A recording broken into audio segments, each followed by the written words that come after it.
Hello, everybody. Good evening, good morning, good afternoon, wherever you are, and welcome back to World Speech Day Live 2021.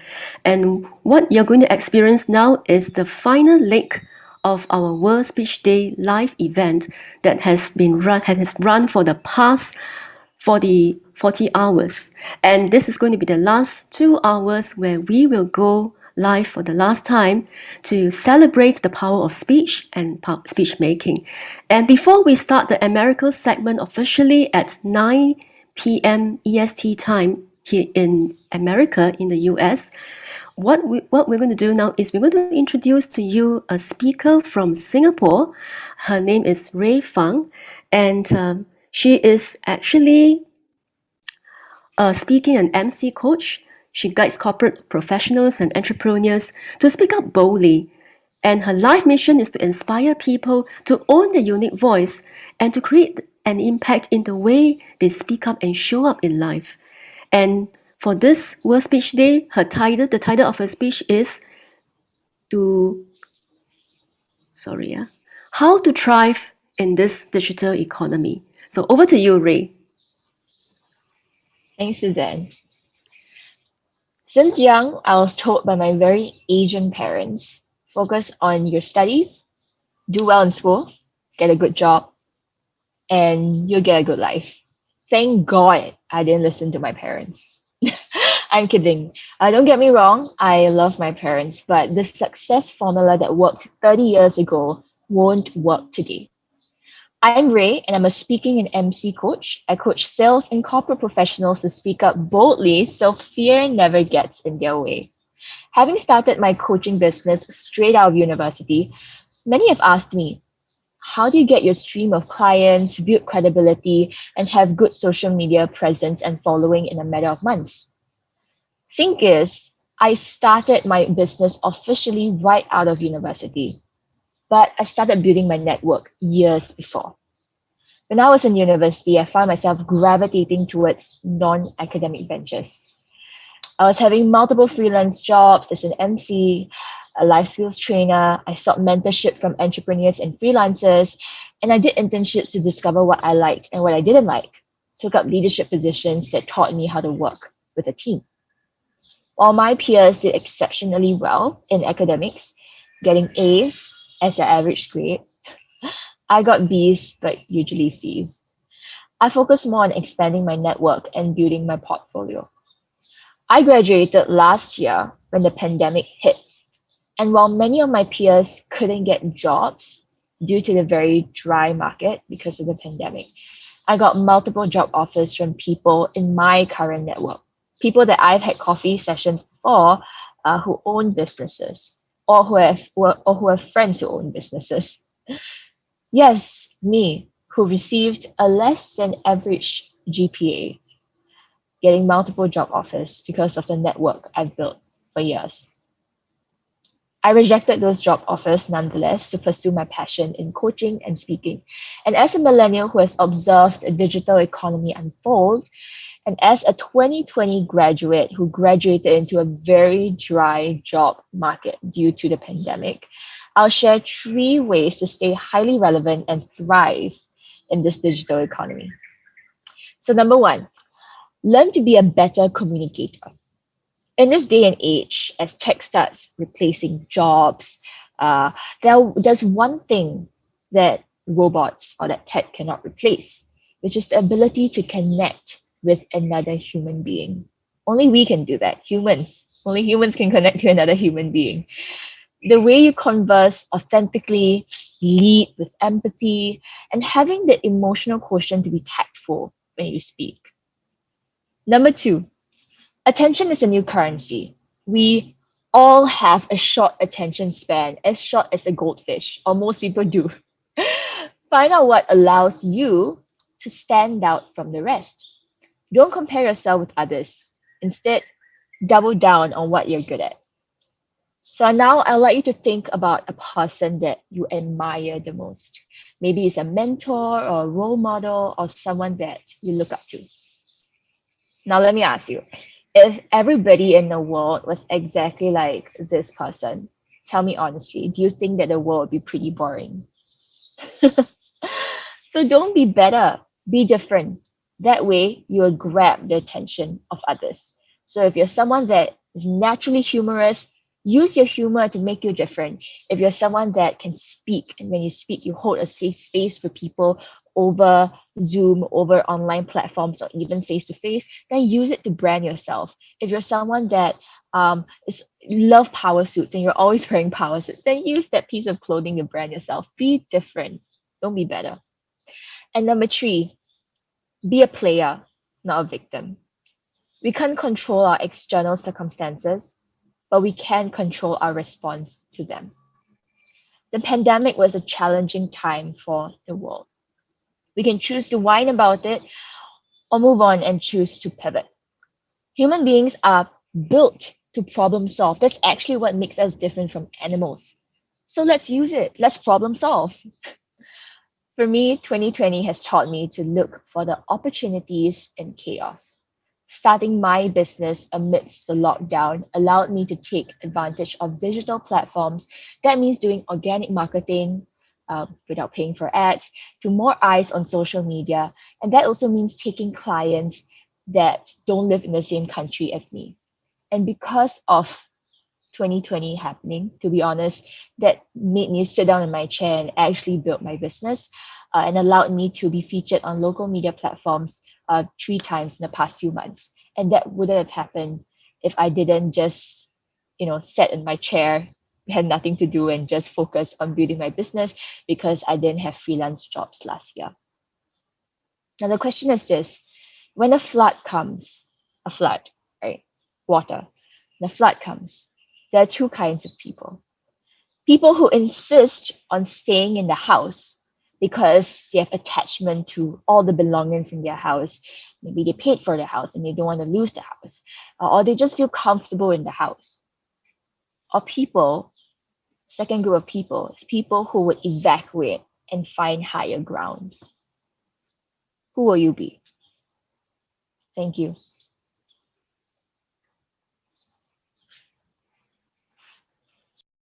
All right. Thank you, Ray, for that wonderful and motivating speech, for your nuggets of wisdom on how we can have the capacity to take charge of our lives, even in the face of the challenges that we go through in this pandemic. And with this, we are going to move on to the next segment of our event for today. This is going to be our last live segment, and this is going to be the America segment covering speakers not just from North, South, and Central Americas, but also from Canada and our friends who are coming from outside America, friends from Singapore, Philippines, and Indonesia. And to host this event, I'm very honored to introduce to you the next person. She is also a speaker of World Speech Day Live, and she is a conscious parenting spiritual coach and public speaker. She enjoys helping people to heal, transform, and reconnect with their inner light and wisdom to live a life that they have been dreaming for. It is my pleasure and my honor to welcome her, and I would like all of you to also join me to welcome her virtually with your hand with your virtual clap. And she is Val Alino. So over to you, Val. Thank you, Suzanne, so much. I am so grateful and honored to be here with all of you. I mean, can you imagine we've traveled the world for 40 plus years? I see a lot of common faces, Linda, Tylee.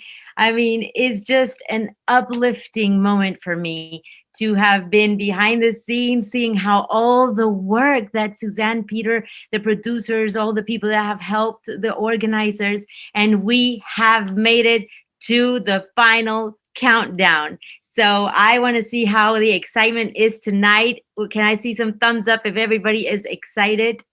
Awesome. So without further ado, we want to take advantage of every moment to hear your beautiful messages, to be able to continue in a strong way to lift hearts and grace, faith to anyone that is joining us live right now. So without further ado, it is my utmost most pleasure to welcome to the stage Bonita Joy Yoder. She is from the United States and is going to gift us her time and talent with a speech called How the Hecklers in Your How to Halt the Hecklers in Your Head. After 25 years in legal practice, Bonita now speaks, entertains, and entertains. She wants to help people rediscover their inner joy through her art of ventriloquism. Thank you for being here, Bonita. We are ready to hear you. Hello. My friend Ruby and I are here to share a story with you. Yeah, I was the youngest of 5 children and a preacher's kid. And as such, I was taught to be seen and not heard. That's right. When I was Ruby's age, I was told that children were to be seen and not heard. Not only that, but on Sunday afternoons, after the Sunday sermons, the congregants often would have us over for a meal. And sometimes when my mother was talking, I would see my father poke her under the table. How come? Well, that meant that she was to be quiet. Really? Yeah. So as a child seeing this, I determined that I was not going to let anybody else speak for me. No. And I was going to be seen and heard. Yeah. However, I thought that I wasn't good enough. Yeah. Yeah. That maybe I didn't deserve to be seen and heard. What'd you do? Well, as an adult, I did personal work and I came up with the 3 R's. Reading, writing, and arithmetic? Oh, not those 3 R's, Ruby. But recognize, yes. And resist, yes. And reframe. How's that work? Well, tell me one of the thoughts you have that heckles you inside your head. You know, a self-talk kind of thing. I'm not good enough. That's a really common one. Okay, now what? Pay attention to when you're thinking that thought, because we have, as humans, as many as 16,000 to 80,000 negative thoughts a day, and 80% of them are often negative. Yeah, and a lot of them are the same thoughts over and over, day after day. Wow. So if you can identify some of these negative thoughts or recognize them, that's the first step. Okay, so I hear myself say I'm not good enough, then what? Well, the second step is to resist it. What's that mean? That means that you can either say out loud to yourself something like, stop it, or even shut up if nobody else is around. And what if they are? Then you can just think it to yourself. Yeah, or if that's not your style, you could say, shh, it's not your turn. Shh, it's not your turn. It's never your turn. Yeah, never your turn. Then what do I do? The third step, the 3rd R is replace. Replace with what? Replace the negative thought with something that's a bit more positive. Like what? Well, think about it. If your common negative thought is, I'm not good enough, what would be something you'd rather hear? You're wonderful just the way you are. Oh, yeah. And there's still room to grow. Yeah, of course. I'm wonderful just the way I am. Yeah, you could even sing it to yourself. Aha! That's the 3 R's. It sure is. The first one is recognize, the second one resist, and the third one replace. Oh, this is really exciting. I can do this. You can do this. So if you were taught to be seen and not heard, or in any way grew up feeling like that you weren't good enough to be seen and heard, I invite you to try the 3 R's. Recognize, resist, and replace. I gotta go practice right now. And so can you.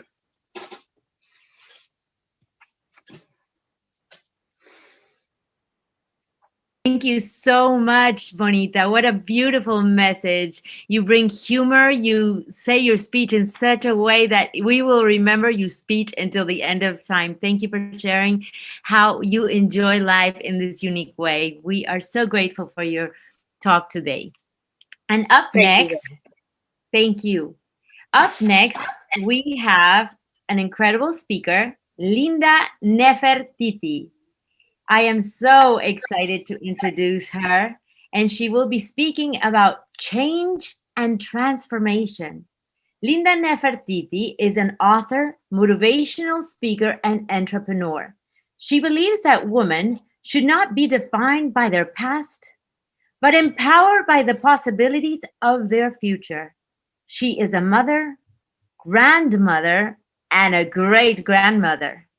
Thank you, Linda. I am waiting with so much joy to hear you tonight. Hello, and thank you. It's such an honor to be here sharing tonight. And as she said, I will be speaking about change and transformation. The late, great icon and American poet, Maya Angelou, spoke of the butterfly. She said, "We often delight in the beauty of the butterfly, but rarely admit all the changes it must go through to achieve that beauty."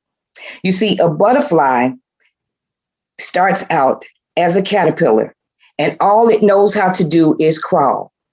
It actually transforms into a butterfly after wrapping itself up into a cocoon. And when it comes out, it spreads its wings and has all its beautiful glory.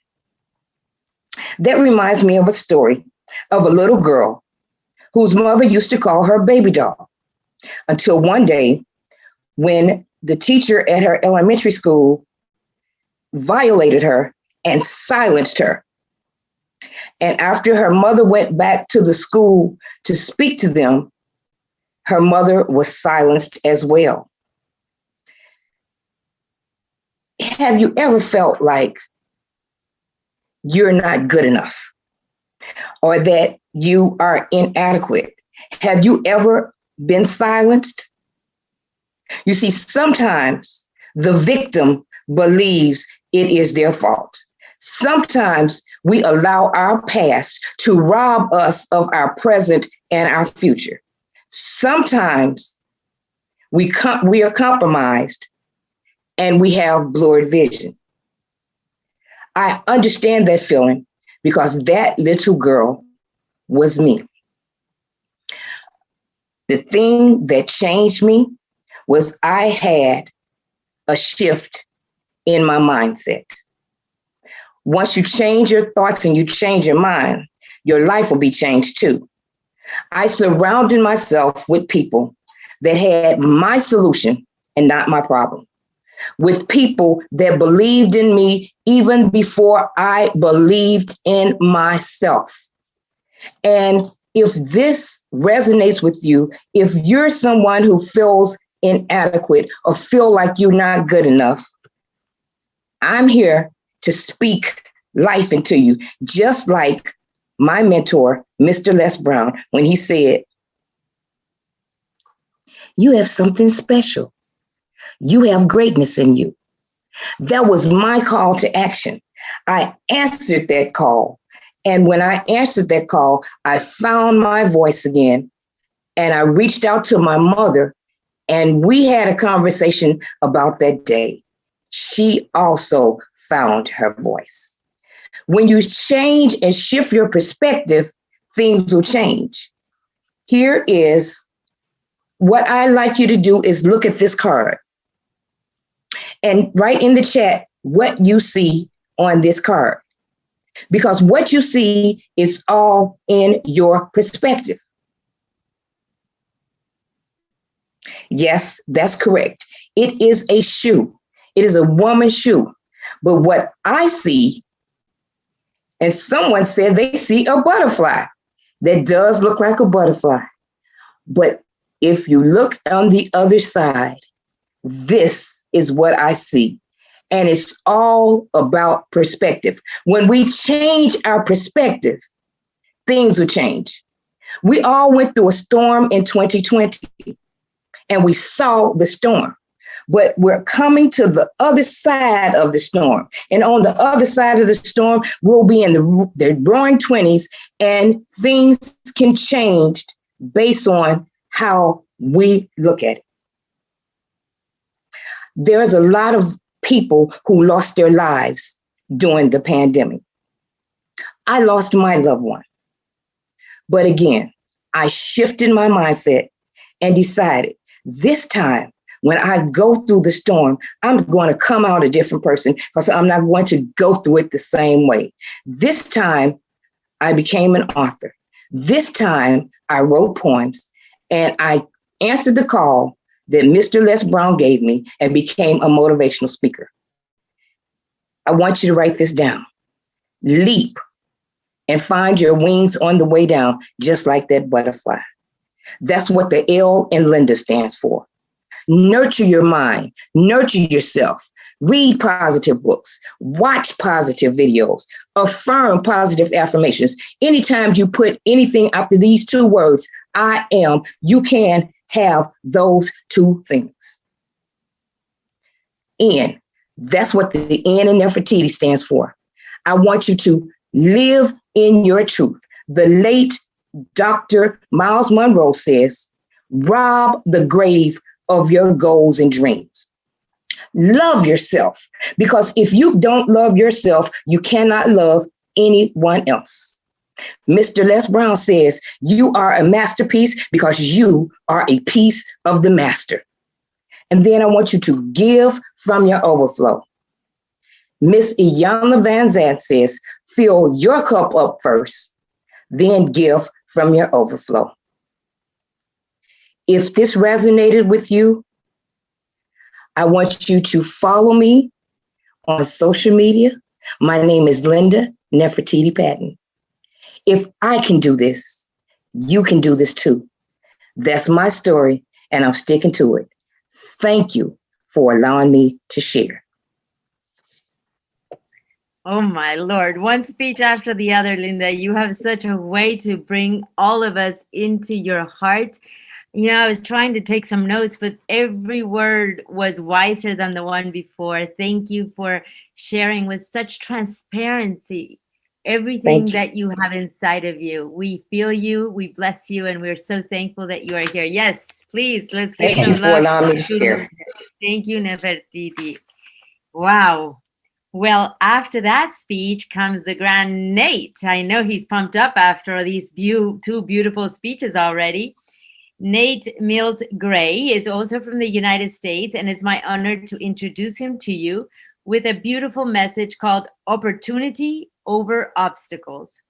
Nate has an encouraging message for all who are facing challenges in their lives. Thank you, Nate, for being here. We are ready for you. Thank you for having me. It's such an honor and a pleasure to be here. And I must say that I'm deeply humbled to be able to join all the speakers and everyone across the globe tonight for World Speech Day and in the morning where you are. Humanity does not discriminate. What comes to your mind when you see humanity at a crossroads? When I see this statement, I think about the definition of humanity. And according to dictionary.com, it means all human beings collectively, the human race, and humankind.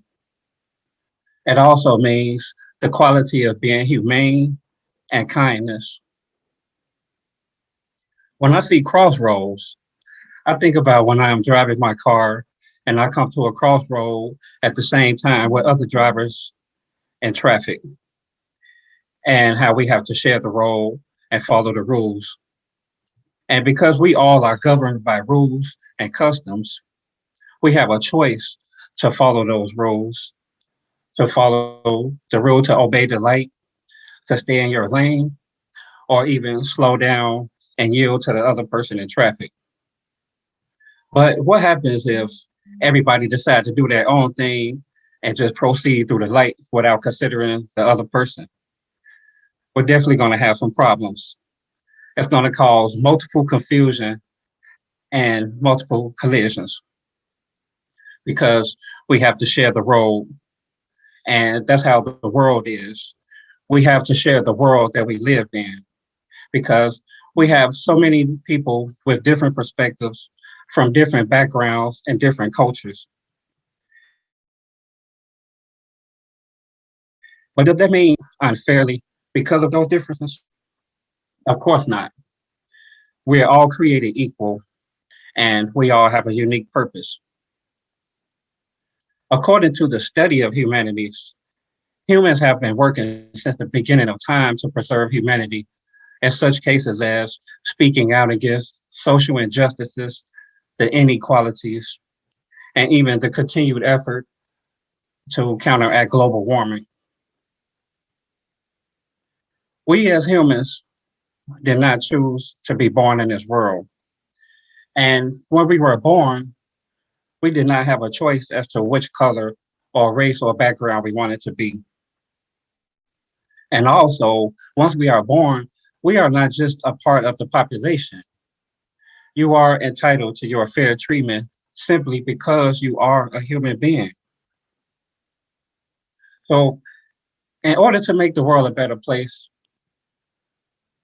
everyone across the globe, from the leaders on down to everyone else, we should practice compassion by realizing that we all are humans and entitled to a good quality of life. We should also live a life of humility and walk humbly before one another and put aside greed and pride. And we should also focus on being the best individual that you can be and embrace all walks of life. No one is supreme over the other. I'm doing all that I can with what I have from where I am to do my part in helping humanity, such as mentoring, helping within my community, and sharing positive energy and motivation with the masses. So you have a responsibility to do something on this planet while you are here. And it is up to you to decide, what did you come to this world to do? And what gifts or talents do you have that you can bring to this world? And I'll leave you with this quote from the late Dr. Miles Monroe. And he said, "The wealthiest place in the world is not the gold mines of South America, I'm sorry, or it's not the oil fields of Iraq or Iran. They also are not the diamond mines of South Africa or the banks of the world." He says, "The wealthiest place on the planet is just down the road. It is the cemetery, because there is buried companies that never got started, bestsellers that never were written, and also masterpieces that were never painted. And in the cemetery is where those people did not carry those dreams out. They took it to the grave with them." I'm Nate Mills Gray at Nate Gray Zone. Thank you for having me. It's been a pleasure. Wow. Big round of applause for Nate. You left us like, whew, we had to catch a deep breath after that speech, Nate. Now, how powerful your question. I'm sure we're all like lingering your question. What do you come to do in this world? Well Yes. said. Thank you so much for sharing that. I appreciate Thank you so much, that you are Val. here with us. Thank you, Thank you. Nate. Well, thanks. Appreciate it. My pleasure. And now I am actually super grateful and excited to share with you Dr. Amitav Sharma. If you can open your camera, I would really appreciate it. Now, I have a personal story with Dr. Amitabh Sharma, and it's a surprise that I'm introducing him. I have actually lived in his house in 2 times of my life when my world has shifted and I have not been able to see clearly. This man that I didn't know opened his door. So this forum allows us to connect in a magical way. So it is my most honor to welcome Amitabh Sharma. He is a serial entrepreneur, philanthropist, and educationist at heart. He is passionate in helping individuals to develop the best version of themselves through training. Without further ado, Amitabh Sharma. Wow. Well, first off, you look amazing, dazzling. I owe you everything, okay? Felicitations and greetings, my friends across the globe. But get ready to stir up your adrenaline, for I am all fire and energy fueled with my mission. And what is it? The mission of giving. By the time I end my remarks, I presume and I hope you are equally charged. Well, I have always challenged myself, never traverse the conventional trodden path. Somehow, what had forever intrigued me was this happiness that big and small givers derived from giving back. What did I do? I went into deep analysis and introspection. And lo and behold, Eureka, I discovered the essence of life. Live a life all about giving back. Extend compassion to all as you would expect yourself. In Sanskrit, there is a great saying, Vasudhaiva Kutumbakam. What does it mean? World is like a family, an oyster. So why not? And I can tell you, friends, life has never been ever blissful since I manifested this giving gift within myself. I have practiced giving as a habit. The moment someone poses a question or seeks help, that becomes my priority, my life, my aim, my mission, to alleviate others' pain points as if they were my own. My problems, if any, get resolved miraculously. My name is Dr. Amitabh Sharma, 67 years young, yet only 27 at heart. I come to you live from beautiful Atlanta in the United States, and I wish my story inspires and instills hope to develop a giving persona, not only for the greater good, but as a means of self-elevating help. Well, charity begins from home. My father and mother deeply believed in the power of giving and inseminated this giving tenet in me as a young child. And from the time I can remember till this day, my way of giving back is through innovative education, including underprivileged children. I have chosen to give back through STEM, science, technology, engineering, math, interdisciplinary experiential learning, setting up STEM labs, contextual curriculum, training school students, training teachers in this pedagogy, and then allowing them to develop skills and models which will make students and youngsters skilled, employable, and confident. Hope is a lovely word and even a lovelier feeling. It has and always keep humanity alive and away from annihilation. So I decry naysayers and pessimists who threaten and fearmonger that civility is vanishing and hope is diminishing. Friends, humanity may well be at the crossroads, but it is upon us and within us, each one of us, to catapult it from its lowest ebb to the zenith. Around the globe, so many people want to give and so many need the help. And yet our tinderized intelligence is ill-equipped to just spare them. That's not because of a lack of content, but mind you, a lack of context. It is only when generosity graces our interactions that relationships deepen, trust increases, and context blossoms, simply blooms. In such a field, our collective genius comes alive in a profoundly unique way. For introspection, I have some data points for you. Hopefully, they will give the kindling that you require. Altruism, the center of brain is considered deep brain structure, part of the primitive brain. We know when we see a child in trouble, our instincts, natural instincts, kick in and we spring into action before even we can think. Neuroscience has demonstrated that giving is a powerful pathway for creating more personal joy and improving overall health. Giving is also an art, thoughtful giving based upon empathy, what the recipient direly needs. Giving that aligns with the receptor is fulfilling rather than mindless or even conscious pursuit of simply dispensing away with whatever extra we may have. There is no age for giving.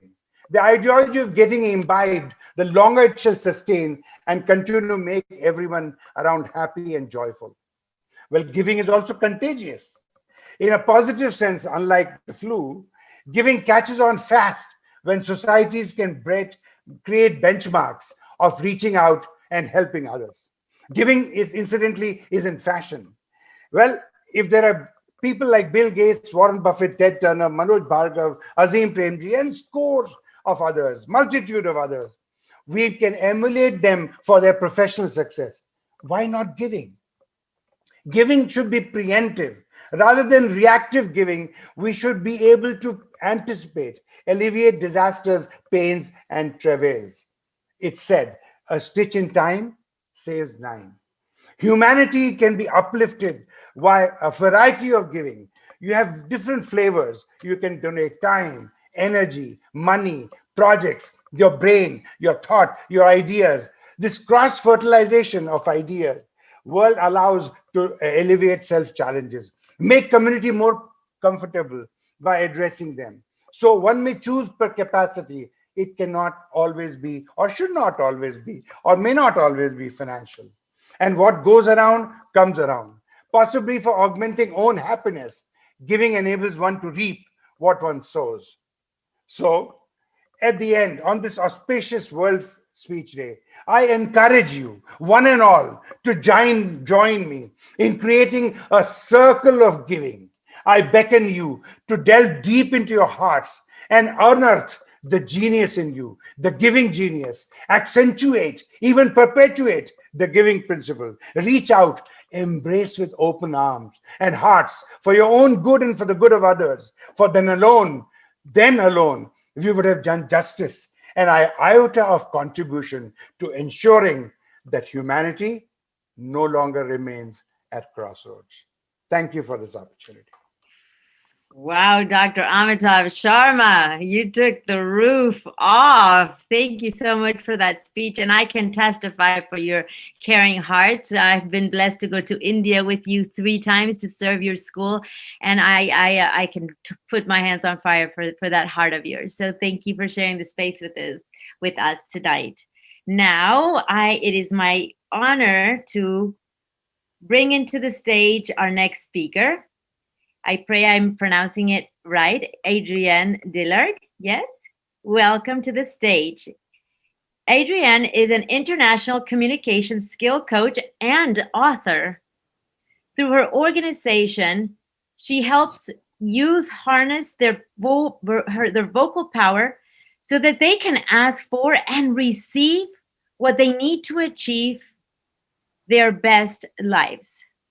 It is my honor to bring her on stage, and we cannot wait to hear what you have to share with the whole world, Adrienne. Without further ado, Adrienne Dillard. How many of you have a cell phone handy? Take out your cell phone and go to your camera app and take a picture of yourself. Look at that picture.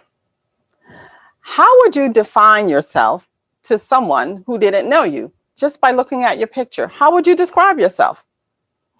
I would describe myself as an older Black woman. If you look at your picture and you think, I think I'm an attractive man, or perhaps you look at your picture and you say, I'm a healthy woman. Those descriptions that you've just used are your cultural identity. When I say I'm an older Black woman, it means I've aligned myself with those groups. Your cultural identity are just your self-perception aligned with groups. My groups are older people, Black people, and women. Your groups might be happy people, healthy people, handsome people. The thing about cultural identity is that with every cultural identity, there are at least one stereotype, possibly more. Yes, there are a plethora of cultural identities. That means there are a plethora of stereotypes. Stereotypes are the oversimplifications and judgments that are made about a group, but stereotypes are not about the individual. As I said, I have 3 cultural identities. I'm going to take a few minutes to talk to you about those 3 cultural identities and 3 stereotypes for each of them. The first cultural identity is older people. Stereotype: older people know nothing about technology. Recently, I found myself in need of a new computer. Why? Because I had to get my laptop repaired, but I use my computer every day. And the only way I could send my laptop to be repaired is if I had a backup computer to use. I decided to purchase a new computer. Therefore, I went in search of computers. Unfortunately, I wasn't particularly happy with what I found. And then I decided, why not just make your own computer? So I did. I built a computer that fit all the requirements that I needed. Older people know nothing about technology. Stereotypes are made to limit your group, but they do not define you. The second stereotype is for Black people. Black people are lazy. During this past year, I worked 2 full-time jobs. I drove my disabled husband to his jobs and wherever else he had to go. I shared in the care of my grandson. I helped my elderly parents who lived about an hour away. I held 3 officer roles in my Toastmasters club, and I was a Cub Scout leader. In my spare time, I taught classes at the community college. Black people are lazy. Stereotypes are made to limit your group, but they do not define you. My third stereotype is about women. Women love to receive jewelry as gifts. Have you ever heard diamonds are a girl's best friend? Well, not this girl. I don't want anyone to give me diamonds or any other type of jewelry for a gift. My husband has delighted in the fact that whenever there was an anniversary or a birthday, he didn't have to spend a lot of money on jewelry. He could just buy me an appliance. And yes, I appreciated it. I wanted the nice mixer.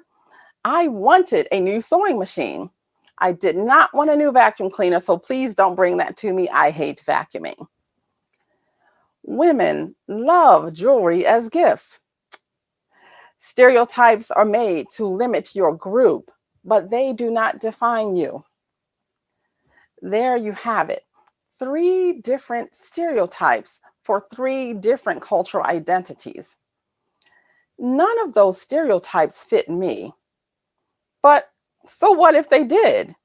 Suppose I was an older Black woman who knew nothing about technology, was lazy, and loved jewelry. That still would not mean that I was defined by a stereotype. It would just mean that I was being me. Stereotypes cannot define you. The only person or entity that can define you is you.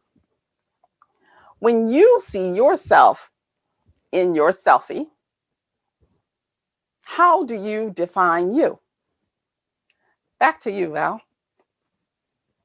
Wow. Now you leave that. I was literally gonna get my phone and do that exercise, and then you're like done. I'm like, I have to go back and do it. That's powerful message right there. And you are so right. Stereotypes can, take over your life, and you stop living your truth because of this. So thank you for liberating all that. And you were so inspiring. Thank you. It's my pleasure to share this space with you. Thank you, Val. Everybody give a round of applause, please. This is the exciting part. We are ending this worldwide tour and we must show that the energy is here ready to receive another speaker that I adore. Now, I don't even think Peter and Suzanne know how much a lot of you already mean to me that I just met you, and those that have crossed my path in a deeper way, like Tejas B, who is up next. It is my pleasure to introduce him. We serve together in a nonprofit in Atlanta that we feed the homeless, and it is a Food for Lives organization, and it is our service hearts that join us in this incredible journey today. So I'd like to share a little bit about him. Tejas V is a business owner who wants to share on the benefits of breathing more consciously. And I can testify for the work that he does because he has taught me and he is a great teacher. So Tejas V, please take over your mic and inspire us with your wisdom. Namaste, Val. Thank you so much for that beautiful introduction. And thank you for bringing up Food for Lives. Food for Lives is an organization whose mission is to end hunger on Earth. And as a yoga practitioner, I wholeheartedly believe that every single individual, every single human being, every single animal, every single living entity in the universe is body, mind, and soul. So Food for Lives is 100% dedicated to feeding every single body. And now Mindful Servant Institute is dedicated to ending the mental health crisis on Earth. One of the best ways to help with our mental health is through the art of pranic breathing. And every single day we take tens of thousands of breaths, approximately 24,000 breaths every single day, conservatively speaking. But how often do you really train your breath? How often do you really think about, am I maximizing my oxygen intake? Am I able to get rid of the CO2 in my body? And that's just on a physical level. You know, everyone is really well versed in the material elements, the earth, the water, the fire, the air, and the ether. But who really has studied the more subtle elements, you know, the mind, the intelligence, the false ego? Who is really able to navigate through their own individual emotions and their own intelligence? Who is really able to take that journey from their brain and into their heart? So practicing breath work really helps with that.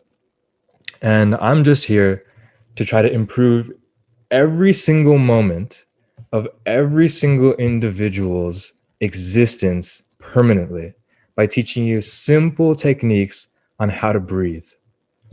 Okay, so for how many ever decades you've been alive or years you've been alive, you've taken 24,000 plus breaths every single day, and yet no one has ever taught you how to consciously maximize the energy you're receiving into yourself and how to release stress, how to release anxiety, how to release depression, and how to overcome emotional barriers within yourself. So there's a super, super simple technique called yogic breathing. And in my experience, it is the most efficient way for us to take breaths. First and foremost, you want to take breaths through your nose, not through your mouth. You know, don't be a mouth breather. Breathe through your nose for a number of reasons. First of all, breathing through your nose immediately increases your immunity. You have filtration systems through your nose. And so, like, when you breathe through your mouth, you're letting in all the pollutants directly into your system, but your nose is able to filter them out. On top of that, when you breathe through your nose, the air gets redirected directly downward so you can feel the very bottoms of your lungs. So if everyone would join me in doing some yogic breathing, you can place your right hand on your belly button. And with every breath you take, I want you to expand your stomach And then contract your stomach.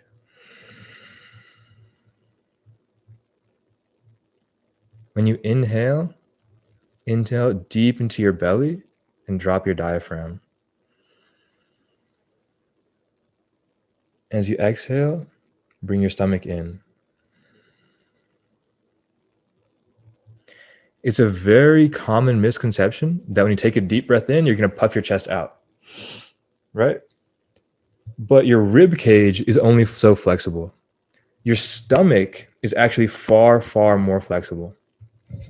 So, as much as your rib cage is able to expand, your stomach can expand twice as much. So you can inhale, expand the stomach, then inhale some more, expand your chest, inhale some more, raise your shoulders. Then as you exhale and drop your shoulders, bring your chest in, and bring your stomach in. And that's how you do a full inhale and a full exhale. First, you inhale to the stomach, then you inhale to the chest, then you inhale to the shoulders. As you exhale, drop your shoulders, drop your chest, and drop your stomach. If you do about 30 of those at a time, increasing the pace as you go, I guarantee you're going to improve your immune system, you're going to improve your digestion, you're going to reset your neurochemical imbalances, you're going to do wonders. You're going to be more productive, you'll be more focused, your whole entire day is going to improve, guaranteed, especially as you practice more and more and more and more. It's called the yogic breath.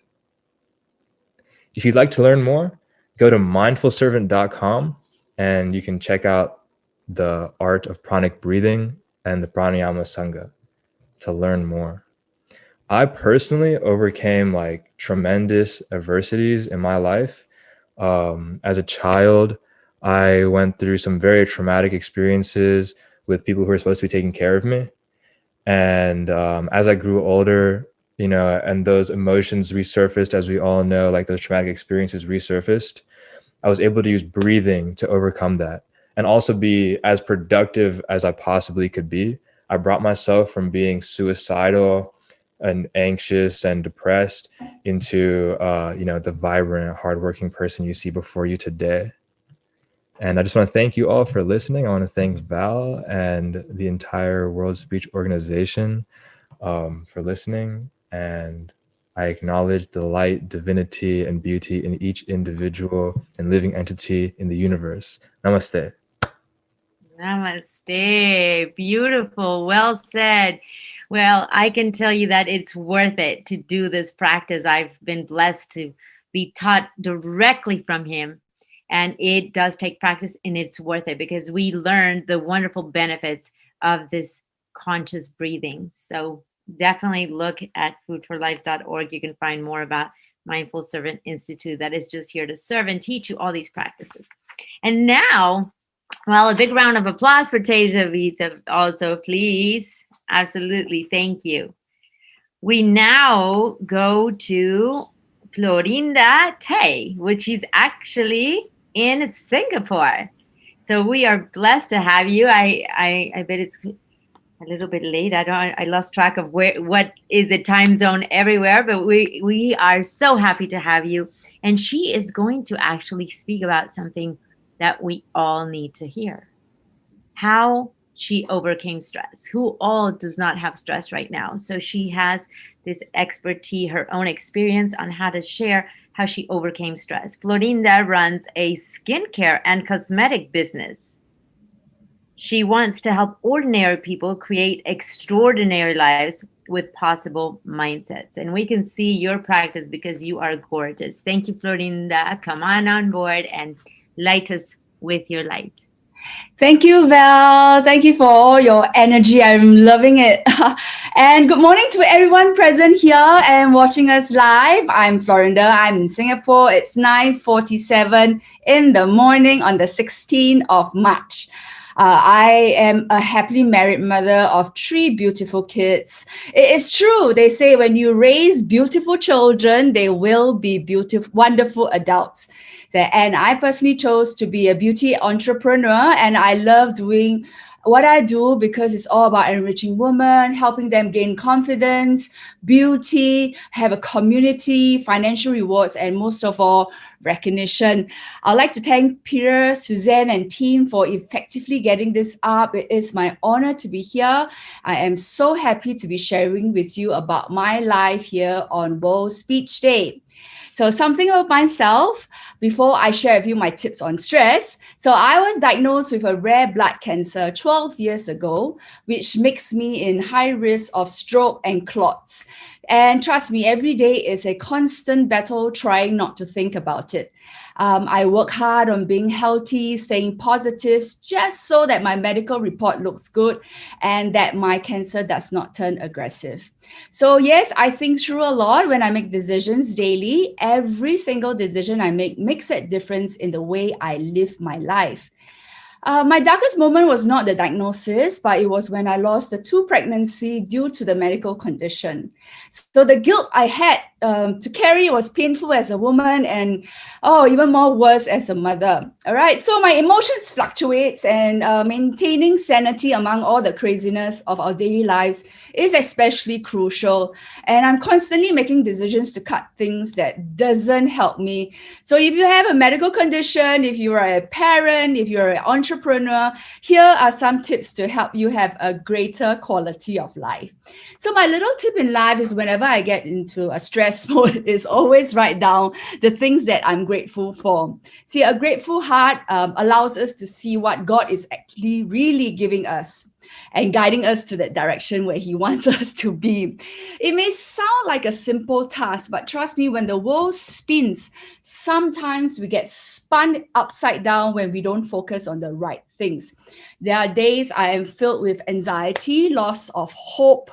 I feel that I'm not capable as a leader or not competent as a mother, a daughter or a wife, and having a healthy mental health mind, it's helping me write, and recognizing it helps me not spiral into depression, and it's essential in a good quality of life. So this is my little gratitude journal. So whenever I feel a spike of anxiety, I'll pick my pen up and I write what I'm grateful for on that day. So it really helps me shift my mindset. So these are really good in helping me not have a bad medical report, because I go for a medical checkup every 6 months. Yeah. So you see, we all have a negotiator that lives in our head. She's there to protect us from pain, hurt, hard times, and anything that's perceived as dangerous, because our subconsciousness is in charge of her. She will try to talk you out of the least amount possible, but you have to silence her by walking in fresh confidence, and you must allow God to unleash the giant inside you. The only way to silence her is to raise your own bar, lift the minimum, rise above the average, your status quo, and the minimum mindset. The tip number 2 is always surround yourself with the right people. The more you love yourself, the bigger your energy feel, and it is expanded with love energy. Because the more you feel, the more fear you feel, the smaller your energy and the tighter your aura it is. When your energy field is big, when it's filled with love, people enter it and they feel uplifted and healed. So we must always enlarge our energy field, and remember to do that so that you can help others along and always live in the world of abundance. Tip number 3 is we are created to share our story, to inspire someone along the way. Even if it's to inspire one person, we must still do it. Each of us have a purpose, a passion, and finding it is a lifelong mission. I am still searching and fine-tuning my mission. You don't tell people your plans, but you show them your results. And never apologize for loving your work. My goal is always to choose against all odds and live the way I want, and know exactly what you deserve, accept nothing less, and to not stress over anything that is not helping you improve your life. So I'm Florinda. The world is awesome because you are, and I know my story has helped you. I believe in you. I know that you are the best. I love you. I hope my sharing today can help someone out out there. Eric Burton said this: I would be performing in the streets, but in my mind, I was performing in the Grammys. And this is the power of believing in a dream, because dreams don't work unless you do. So this event, 96 speakers, 42 hours, 103 countries, we all are inspiring the world. And have a great day, and back to you, Val. Wow, beautiful message. A big round of applause, virtual, please, for Florinda with her powerful message. I love the gratitude journal. I do that as well. Amazing tips that you have given us. And one thing to look after for sure is surround yourself with the right people. That is a powerful message right there. Thank you for being here with us. I hope you continue to be here and support our other speakers. And now I kind of really even have to take a deep breath to present to you the next speaker as he takes a deep breath in as well. He is from Cuba. I actually know him very well. He's my partner. His name is Alberto Pupo. And I cannot tell you what an incredible human being he is. And he brings happiness and joy to anybody around him. His title today is Only Happiness Saves the World. He is a laughter therapist and very well known in Latin America with the name of Dr. Humor. And without further ado, please welcome to the stage Alberto Pupo.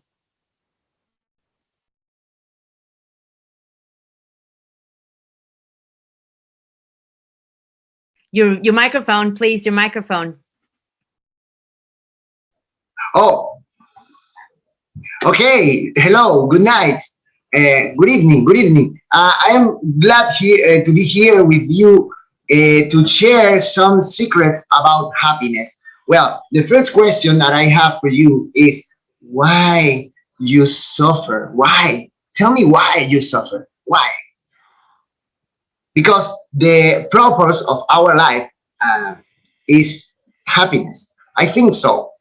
Deeply, I think deeply so. So, and now I ask you if you think that what is the sense? What is the sense that make us humans? What is the sense? Most of you say love, okay? But I can tell you, animals can love too. Well, see your dog, for example, now. Your love can love you, no? But there are another sense. The anger, for example, you can say, yeah, the humanity is very can be very anger, no? But maybe you see that animals can be angered too. But there are a sense that make us human. The sense of humor, no? The capacity of that we can to be happy in any situation. So the people tell me, Alberto, this is a bad situation in the world right now. How can we solve that situation? I say, if we are in a bad situation, we have to learn to laugh of our problems. When we laugh of our problem, we can solve the problems.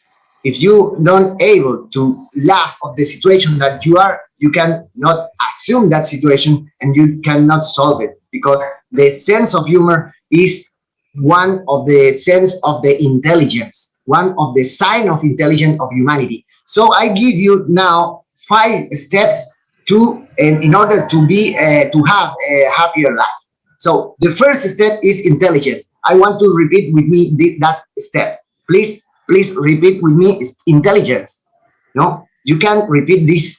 Oh, this is in NLP, pure NLP, intelligence. Because the intelligence, the sense of humor make us more intelligent, because our neuronas, our brain works better when it's happy, when it's have joy. So the second step is strategy. You know, you cannot go for life without a happiness strategy. There are some strategies. Some people sit to wait for happiness, for example. That's a strategy. The other strategy, some people are running, finding the happiness in his life. My strategy that I recommend, the strategy that works, is build your own happiness. If you build your own happiness, the happiness will be always with you. So the third step is attitude. Attitude. You have to put attitude to your life. If you put attitude to your life, you're going to be more happier, because the positive attitude makes your chemistry brain better. No, you can have that hormones that make you happy when you get a good attitude. The next step is perseverance. You have to persevere in the happiness. When you persevere in the happiness, you can find better the way to prolong that happiness in your life. So, and then the last step, I think that is the purpose of the happiness. That's why in my workshop I speak about the happiness with purpose, is the transcendence. What is the transcendence? The transcendence is the way that the people remind you when you are not there. So when you go, when came that time that you have to go, we all have to go sometime. So how do you want that they remember you? As a happy person, or as a person that was suffering all their life? When you came to the heaven, or to God, and say, God, hi God, I am here, I arrived. See, I enjoy the journey. I enjoy all the creation that you give me when I was born. So I invite you that you enjoy your life. We are not here to suffer. We are here to enjoy all the things, all the miracles that we have every day in our life. So I invite you through these 5 steps: intelligence, strategy, attitude, perseverance, and transcendence, to enjoy your life. Because when you go, you have to say, yeah, the ride was spectacular. So as Charlie Chaplin says, that one day without a laugh is a lost day. I invite you to assume in your life that phrases of the biggest comedian in the history of the humanity, Charles Chaplin. Thank you. My name is Dr. Humor, and I was very, very glad to be here with you. Thank you. Yay! I'm so happy to have heard this message and reconnect with that humor of Alberto with so powerful words. I mean, we tend to forget when we go in our day to day, that the power of our laugh, and how we can uplift our day by just look at things from a humorous side. And this one question, he said, how do you want to be remembered? What a profound question. Thank you, Dr. Humor, Alberto Pupo, all the way from Cuba. All right. So our next speaker, I am going to invite him to come, Tan Can Hong. He is actually in Singapore as well, and he will be talking today about a topic: embracing cultural diversity. Can Hong is an international speaker who has traveled more than 40 countries within his passion to train people to become the best version of themselves. Without further ado, I am here to welcome Can Hong Tan. Well, thank you very much to our MC Val for the wonderful introduction. Now, good morning, good afternoon, good evening, ladies and gentlemen, whoever you are and wherever you are watching from around the globe. My name is Kwan Hong and I come from Singapore. And today, my topic is about cultural diversity. Cultural diversity is one of the most important phenomenon that we are facing right now as a world, as a collective world. And cultural diversity is the quality of diverse or different cultures as opposed to monoculture, the global monoculture or homogenization of cultures, akin to cultural decay. The phrase cultural diversity can also refer to having different cultures respect each other's differences. And ladies and gentlemen, now, given that COVID has overtaken the world since last year. The world is shrinking. We are globalizing fast. We are digitalizing fast. And because of that, it is now more easier than before to meet people of different cultures, to learn from each other, and to see what other people from different cultures think, feel, and believe. And because of that, I think cultural diversity is one of the greatest gifts to mankind that we have since last year. And as somebody who has traveled around the world, I have traveled to close to 50 different countries, and I have given talks and speeches to more than 40 different countries. I realized something. I realized that no matter how much the media tries to divide us, tries to differentiate us, different countries, China versus US, Asian versus the rest, or Westerners versus the rest, no matter how much the media tries to portray or divide people based on their race, their religion, their culture, their countries, I realized that all of us are pretty much the same. We actually want the same things. We want better life for our families. We want to help the people around us. And no matter which country I go to, I tend to see the same thing over and over again, because beyond the cultural differences, it's actually people who are the same. We want the same things. We want the same desires. We pursue the same goals and purpose in life. And because of that, I realized that no matter where we are around the world, we are actually very much the same. Okay, and cultural diversity, if we embrace it, can have many benefits for us. If you are in business, you know that diverse cultural perspectives can inspire creativity and drive innovation, and that cultural sensitivity, insights, and local knowledge means higher quality targeted marketing. And of course, drawing from cultural diverse talent pools allows an organization to attract and retain the best talents. And of course, a diverse skill base allows an organization to offer a broader and more adaptable range of products and services. And diverse teams are actually proven to be more productive and perform better. And finally, greater opportunity for personal and professional growth if we engage in cultural diversity, if we embrace different cultures. So why not, ladies and gentlemen, let's ignore the media for a moment. Let us all embrace cultural diversity, because the benefits outweigh the cost. All right. And of course, cultural differences should not separate us from each other, but rather cultural diversity brings a collective strength that can benefit all of humanity.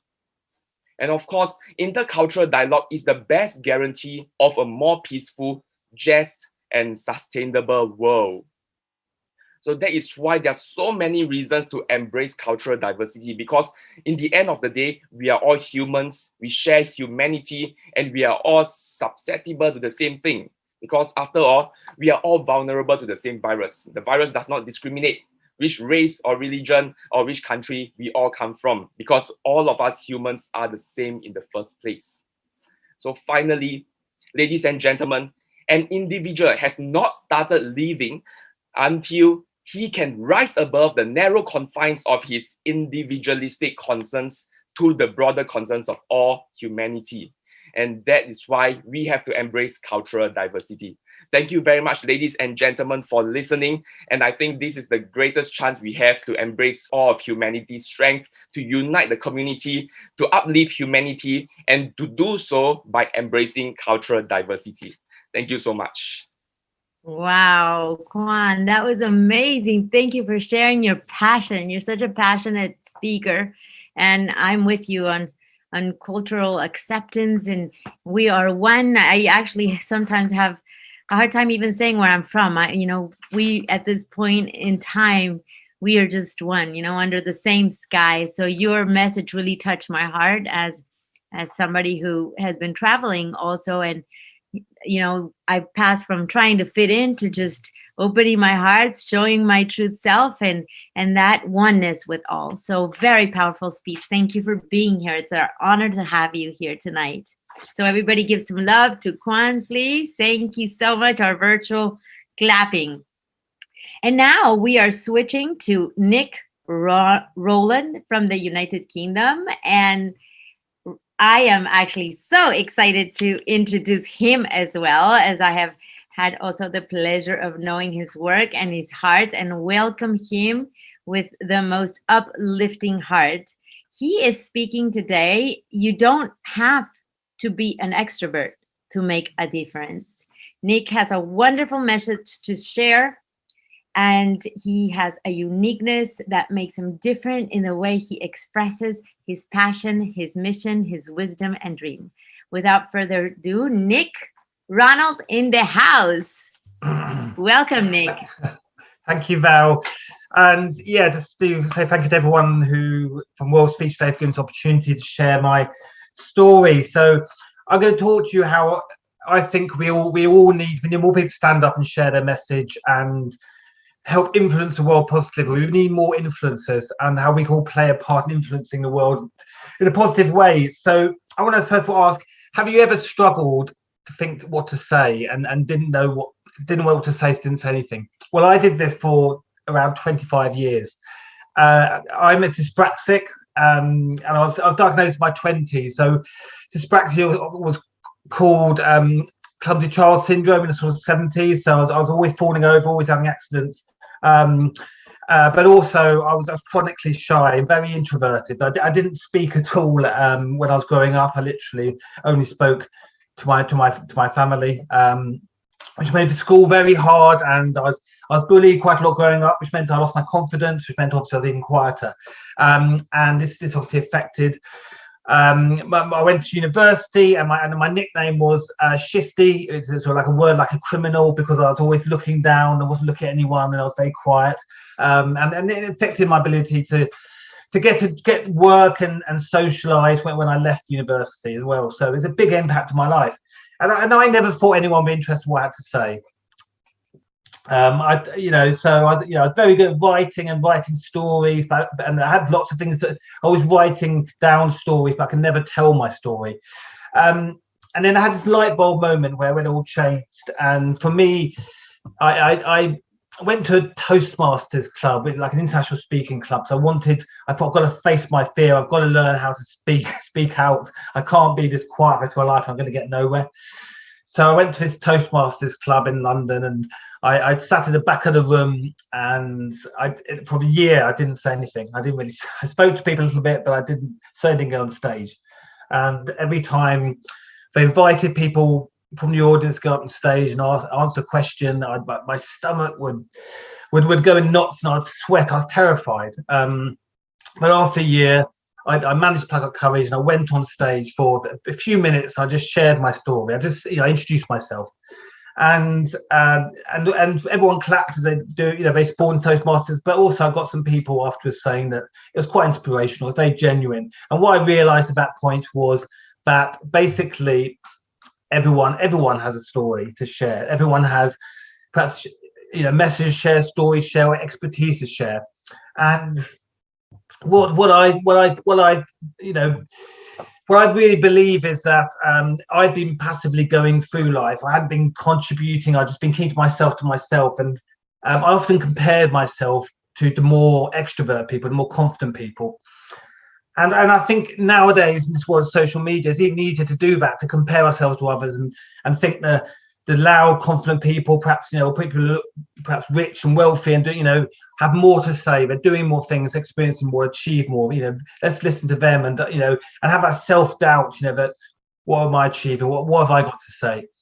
But the truth is that everyone has something to say. And whether you're an extrovert or an introvert, when you're shy or quiet, rich or poor, we have to step up and ignore these doubts. We've all got a right to share our message, and we learn in life by listening to others' expertise. When we get motivated by listening to others' messages and stories, so we can everyone can inspire someone else by telling their story. And I think it's so important for more people to do that. And I spent 20 years not thinking I could do that.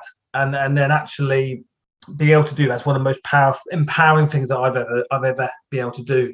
And I also think that collaboration, where you work with other people, is so much more powerful in life than competing. And the whole point of collaboration is by listening to other people. who have different opinions, different ideas, different skills, different attitudes, and whenever you come together, the difference is what makes the team work, what makes that collaboration work. So I'm going to leave you with like a call to action, but it doesn't have to be on stage. It doesn't have to, it could be with friends or your team at work, but to share your message. If you're someone who has that doubt, who's naturally very quiet, just my call to action for you to make the effort to step up and share your message. You don't, if you're a loud person in the room, let the quietest person have a turn. If you're the quietest person, then raise your hand, stand up, be proud, because this is your moment to speak. And if you have a fear of speaking, out, and you're not sure, you doubt yourself, and you don't feel you have a message to share, think of 3 things. I always think that if you know what makes you excited or passionate in life, what is one thing you're good at, and also what's your biggest dream, what's the one thing you want to achieve, then those are 3 things that can guide you. Those are the 3 things that you can share. They should be your motivation. So that's my story, and thank you for listening. Thank you for being there to let me share it. Wow, Nick, thank you so much. Can I please have some love for Nick as well? I have had the pleasure of hearing your messages for a good while now, and I'm always inspired by how passionate you share your words, and I truly believe the same as you. Everybody has a story to tell, and just use your voice without really believing any of these things that you have been told. So thank you for reminding us for such an important value, Nick. I love being in this space with you again. I actually miss you. And next, I would like to welcome to the stage Von Eric Tandok from Canada. He now is opening his camera, and it's an honor to have you here as well, Von. He is speaking on an incredible topic, mindfulness in humanity. Von Eric is a speaker, facilitator, coach, and author who wants to reach out to different people, connect, and inspire to live a life of confidence and courage. 2 incredible things, confidence and courage. So please, Von, tell us how to do this.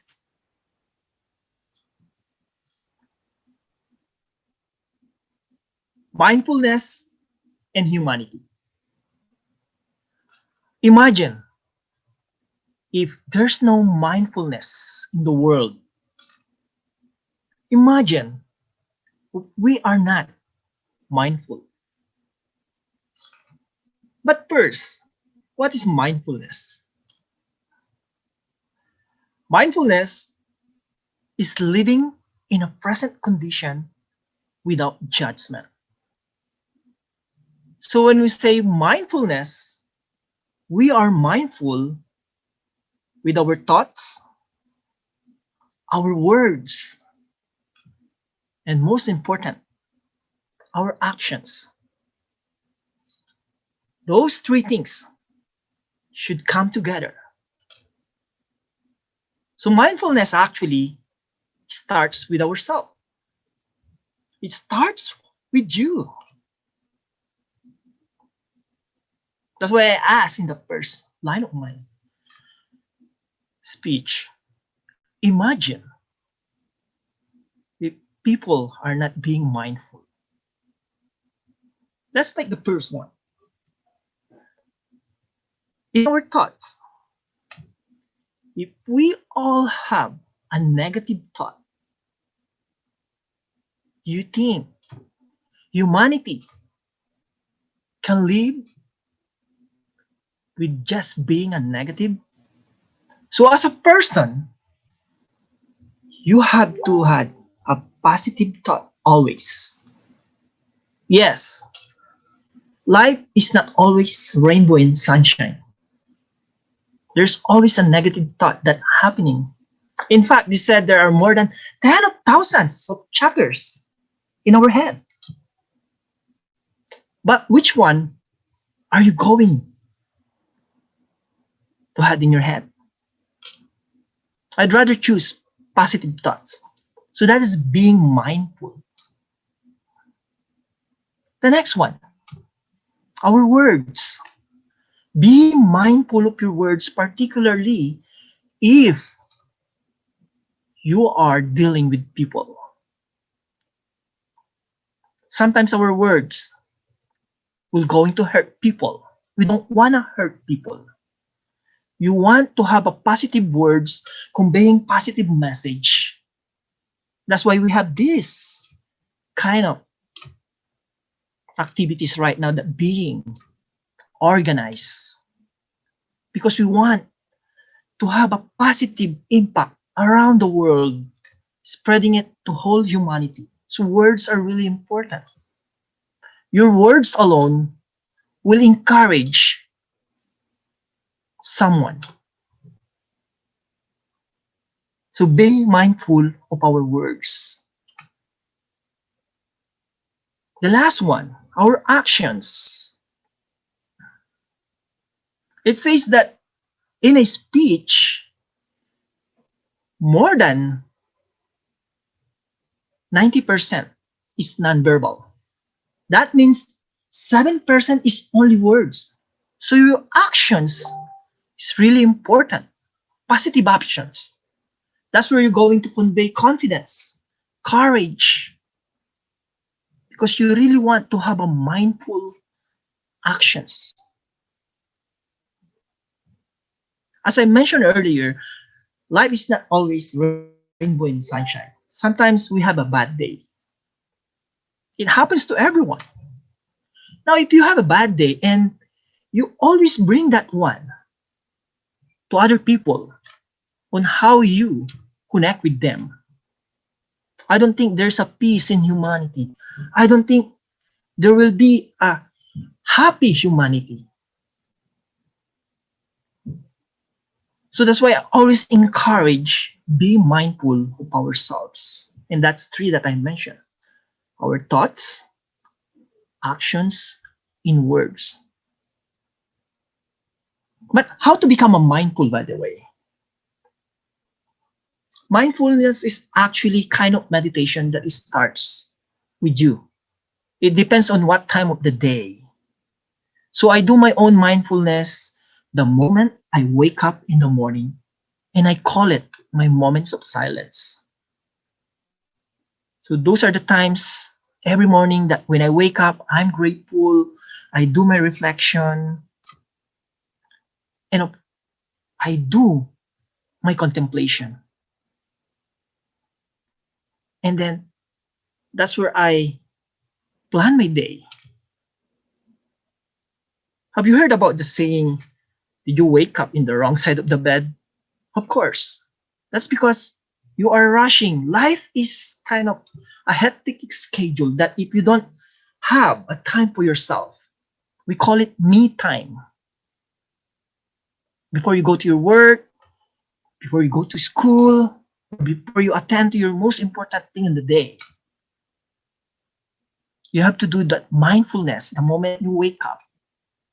And then during the day, if you feel like it's really overwhelming, take a moment. Go to one side of the room or one place, contemplate, empty your mind, be silent, and have your own mindfulness. That's where you're going to recharge, re-energize. Then you will be able to continue your day-to-day activities. So that is how very important mindfulness to everyone. It starts with yourself, and then you spread that energy, that positive vibration to everyone, to the whole humanity. That's how mindfulness works. You, Bal. Thank you very much. Thank you, Ron. Absolutely a topic that I am obsessed with. It's great the way you reminded us how mindfulness just has to start from within, with ourselves. And we think that it's not, it's the other way around. And you are very great to remind us of that.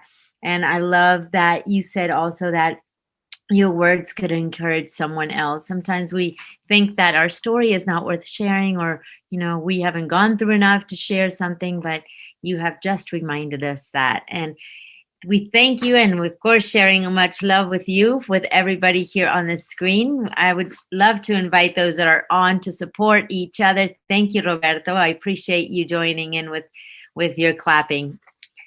And now up next, I am so happy to introduce to you Christy Kennedy. She is from the United States, and she will be speaking about the fortitude of femininity. Christy Kennedy is an image confidence expert and author. She is dedicated to inspiring the fearful to shift from invisible to invisible to visible. Without further ado, Christy, can you please come and unmute yourself? Thank you for being here with us tonight. Thank you so much. I appreciate it, Val. It's so good to be here. I'm excited to empower the world. This is such a pivotal time in history, as we all know. And I'm going to speak about the fortitude of femininity. Now, what you tap into is going to be different than what I had to tap into when I found myself in the midst of a painful situation. And we all go through various forms of pain. And oftentimes pain gets a bad rep. We think pain is the enemy, but pain can be your best friend. Pain can be converted into power. Pain can be converted into purpose. Pain is useful. And it wasn't until I began to reflect over my life where I saw the value in my pain. And there was one commonality in every single situation. It was that pain introduced me to my strength. What does fortitude mean? Fortitude means to be mentally strong in the midst of difficulty, to have fortitude and fortify yourself. When we say we are fortified in the midst of challenges, we're saying that we will not break. We may bend, but we are not going to stop there, because that's exactly what pain could do. It could deter us from our destiny. And as we know, the world has been in the midst of pain for over 12 months. And there are many individuals that are weak in the knees. And so I want to speak a word of strength to you today, to remind you that this is not the end. This is one of the finest chapters if we tap into courage to prevail against fear. When I look back at my life over the last 6 years, I've been operating in fortitude. Now, there's a quote that I absolutely love. It said, she didn't fear the fire, she became the flames. And so my flame was femininity. I don't know what your flame is. Have you ever heard the quote, when your why is big enough, you'll figure out the how? Because we don't often know how to get out. But if we start taking one step at a time, all of a sudden, what happens? Solutions come to us. And I honestly believe we've made great strides. We have shattered glass ceilings. But listen, the question remains, what do we do with that great vast blue sky? There are horizons that we have yet to scale, to kiss the air. I was coaching a young lady today, and one thing she said to me is that I've intentionally played it safe. How many of us are playing it safe in our life? I've been calling this Marchnificent because 6 years ago, one of the pivotal moments in my life, I've had many, but this one right here was the most recent. And I received a pink slip, and I say I turned it into Queenfidence. After that pink slip, I had to go back to the reinvention board. And I'm surrounded in my home office by 19 vision boards. Number 20 is in the master bedroom. The first thing I see is, girl, you got this. And there's 6 vision boards. How I married my husband was vision board number 1. I put down 60 bullet points of what I was expecting in a man because I did not want to have another broken heart. Have we ever been there? I often say that we live by design and not default. Many people are on the default setting. But I want to challenge you to come off the default setting. I want to challenge you to step into the ring of life, and fight against fear. I want to challenge you to focus on your future. I want to challenge you to feel the feelings. It's going to be uncomfortable, but this is how we get the jewels for the journey. And I want you to continue to fortify. multiply, occupy, because this is how we overcome. Eleanor Roosevelt said, we have the power to do anything we put our minds to. And so she said, every day, do something you're afraid of. Every single day. If you're not living on the edge, you're taking up too much space. Now is the time to lean into your edge. Now is the time to figure out your why. Go deeper in your why, because your why is going to solidify you through the turbulent times. And I used femininity. Cleopatra said, I will not be triumphed over. I began to tap into every woman I knew who had strength, who had courage, who had perseverance, who had passion, who had power. What will be your flame? Find your fire, and the future will blaze brighter than ever before. I'm Christy Kennedy, and it's a pleasure to empower you on tonight. Wow, Christy, you definitely empowered us. Thank you, Roberto, for, giving some love. Thank you, Vaughn. Yes, there's Linda. She's like, preach, Christy. That was impressive. I took so many notes, but I'll tell you, I love she didn't fear the fire. She became the flame. Oh my gosh. Linda and I are tattooing that on our body. We're going to see where in the world we are going to do that. Thank you so much. And now as I go, please, some clapping, some love for Christy. That was impressive. Thank you. Now, as we move along, I do want to practice what Vaughn taught us, mindfulness. And by doing so, I'd like to encourage everybody to take care of their time and stick, please, with the 3 to 5 minute speech, because we are many and we want to make sure we get to hear every single one of you. So without further ado, I would like to introduce to you now Stanley Arianto from Canada. And I am going to share with you a beautiful title that he has chosen for his lecture today. Live a fulfilled and passionate life before it's too late. Stanley is an award-winning photographer who believes in capturing and sharing the unseen perspectives of the world through the lens. I absolutely love that introduction, Stanley. I can't wait to hear your message. Please unmute yourself. We welcome you tonight.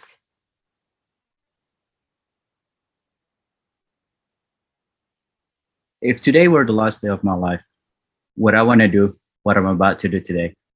A quote from Steve Jobs that I always have written on my bathroom mirror, so that every single morning I could read it and ask myself that question. If today were the last day of my life, would I do what I'm about to do today?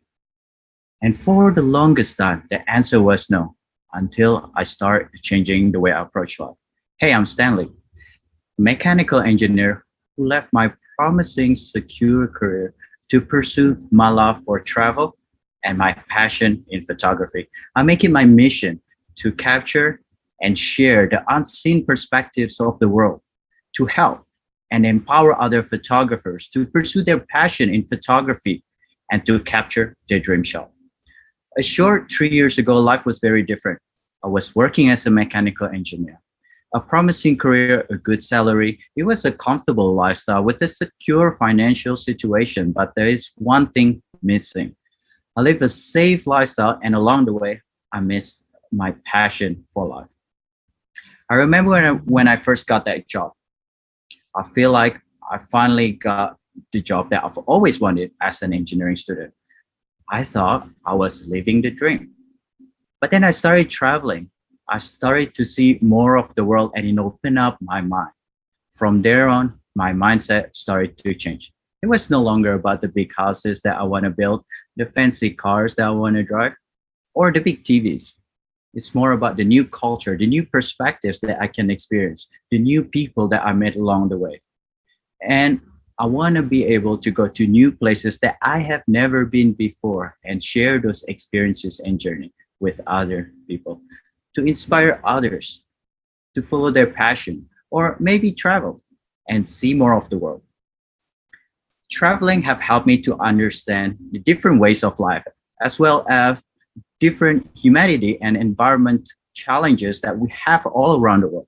You see, for the first 30 years, I've made decision based on fear. I've made decision based on what is safe. A decision that is always have a safety net. But what I didn't realize is that when I always make a decision with a safety net, that safety net become a false perception of security.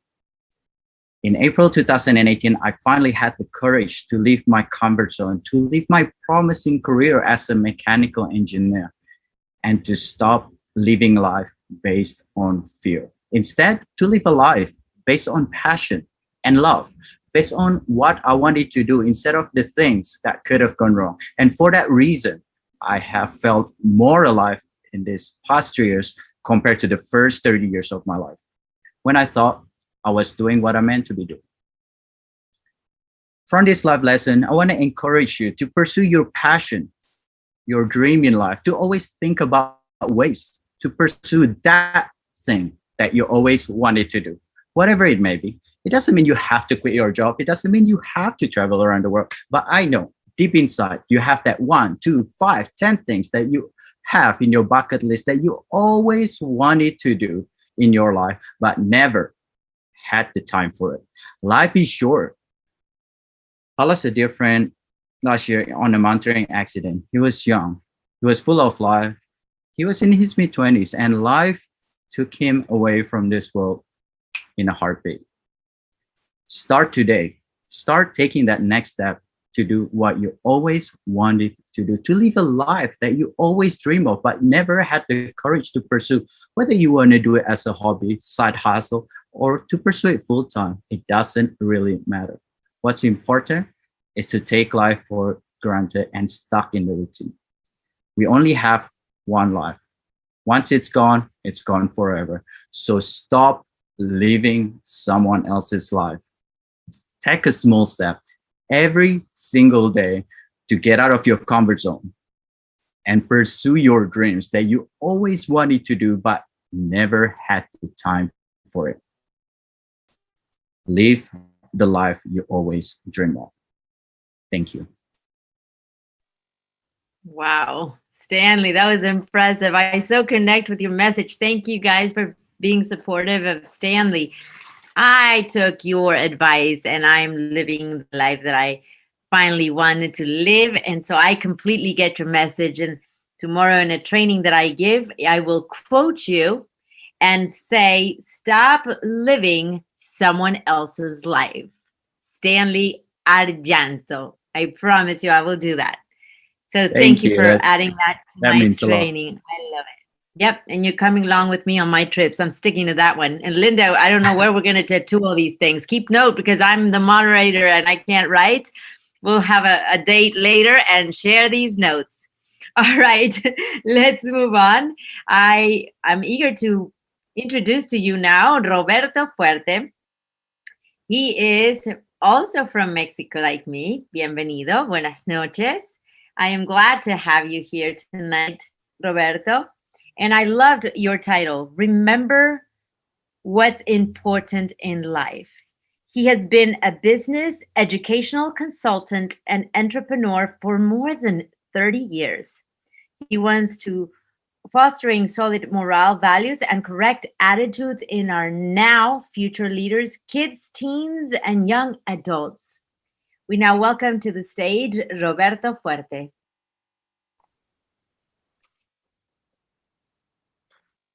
The future belongs to those who prepare for it today. Now, Malcolm X. Dear friends of the world, welcome to World Speech Day 2021. This is a special edition where a lot of countries and people are under lockdown, which is a special situation. It wasn't like that last year, but now it is. I remember when I was a kid, little kid, one day we had a situation, a family situation, where we had to have a lockdown, and I was crying, and I didn't know what was happening, and what was happening to me. Humanity is at a crossroads, no doubt, and when we reach a crossroad, we need to make a decision which way to go. We go this way or the other. And one important trait of the good leaders is to make good decisions. But good decisions are made from good leaders because they have had problems on the road, and they have been able to solve them. There, in today's world, there's no effective real world leadership yet, and the pandemic has brought up that very clear. And there are good leaders and bad leaders, and we've had good leaders in the past, like maybe Churchill or Roosevelt, where maybe they weren't perfect, but in a certain point in time, they were the right person at in the right place. And there's been also bad leaders, people who hurt other people, like Hitler during World War II.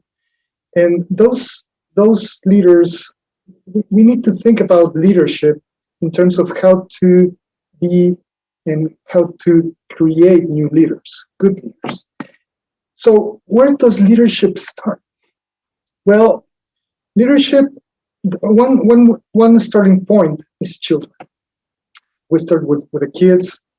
If they encounter their problems, if we as parents were not overprotected, they can learn how to be good leaders. They can learn good skills that will help them to be the leaders we need in the future, in the near future. The pandemic has brought a lot of problems. Problems for the adults, for instance, overweight and not sleeping well, not enough, and for some adults, even drinking too much. For the kids, they have similar problems. So we need to pay attention to what they need. And also, we need to think about how we can be or have better families. So there are ways to help our families and help ourselves. The first thing is we can do exercise. We can call our family to do exercise 5 minutes at a time.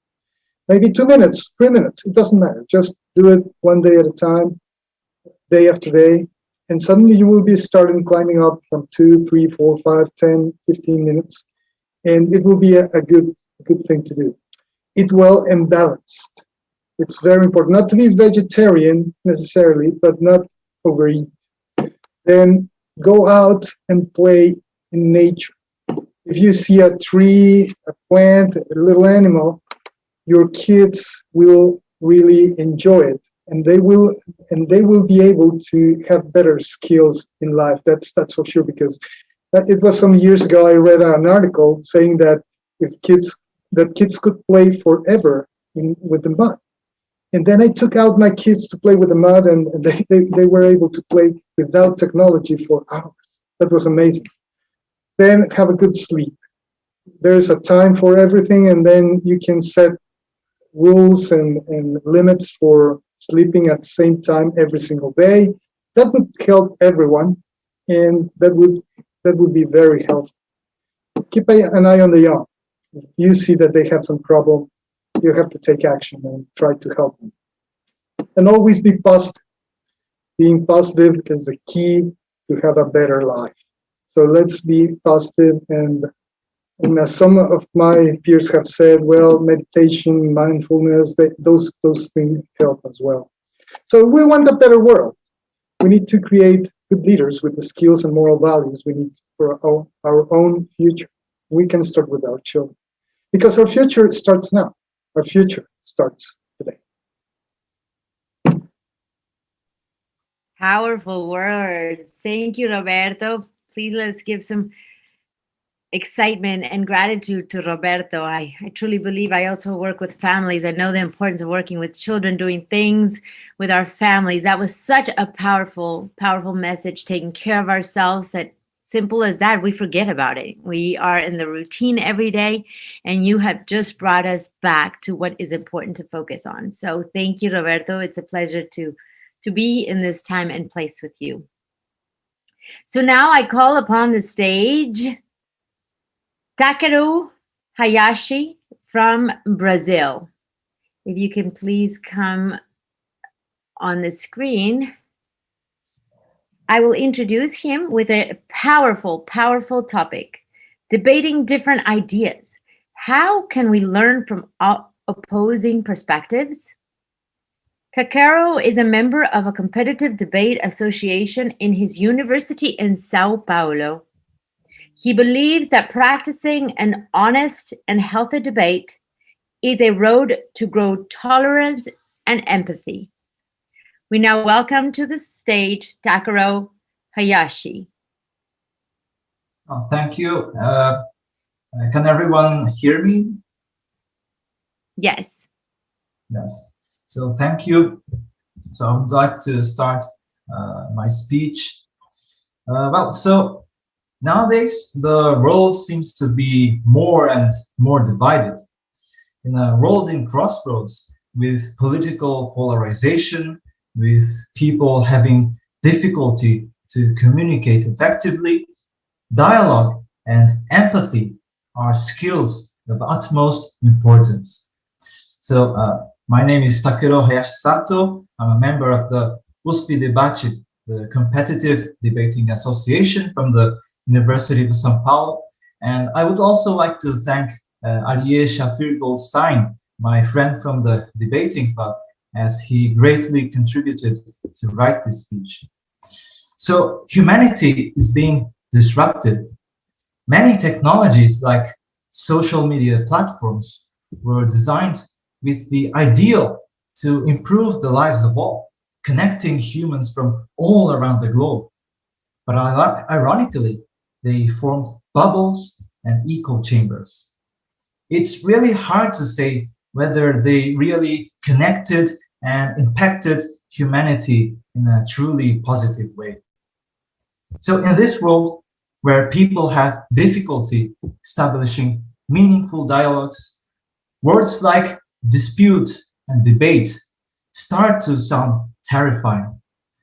But when people avoid engaging in honest and faithful disputes of ideas, taking action on important issues becomes impossible, because we need to understand the causes and explore the possible solutions for the issues that we have at hand. Now, competitive debating is quite an interesting sport.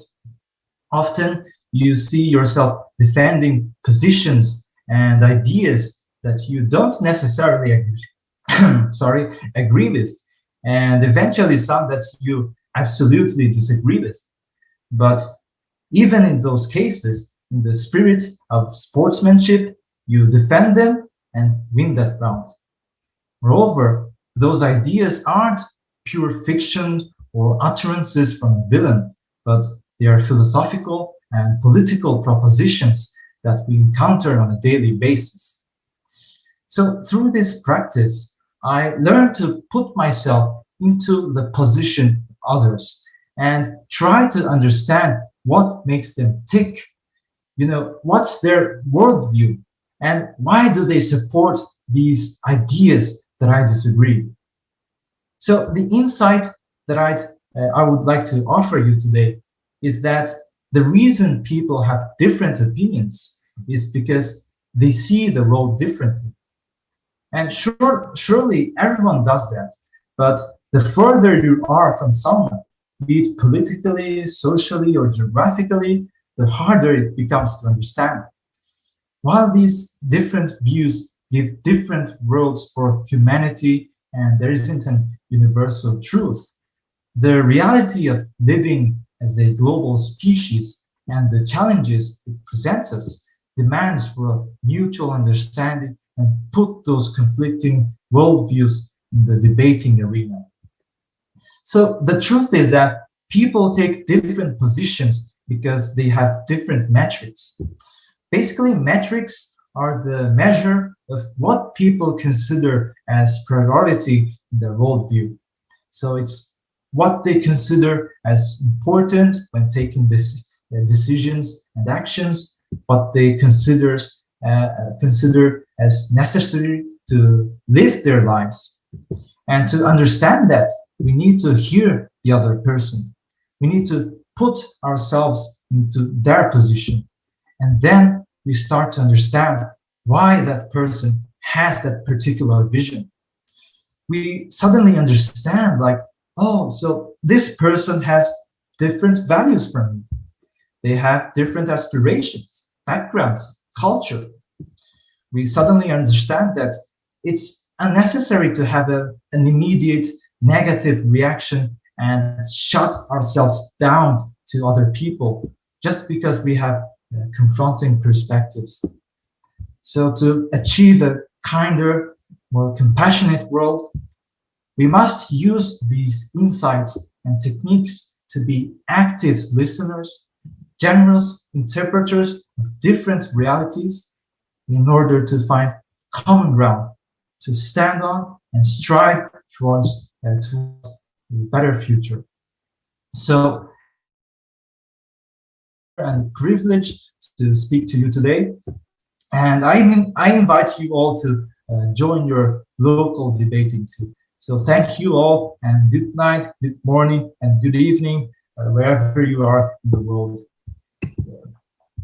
Incredible words. Thank you, Takaro Yashi Sato. They were very powerful words. It reminds us the power of being empathetic. Basically, what you are reminding us to always put ourselves in the other person's place. And sometimes we forget to do that. So thank you so much for that powerful message. And please, can we shake some hands for him? He did such an incredible job. Linda, help me bring the vibration back. Christy, come on. Von, thank you. Stanley.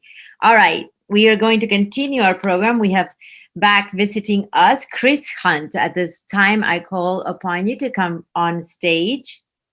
Chris Hunt is going to gift us a speech called Wake Up with Passion. He is a fundamental coach who has a message to encourage us to live life with passion. Please come to the stage and unmute yourself. Hello, thank you. How are you?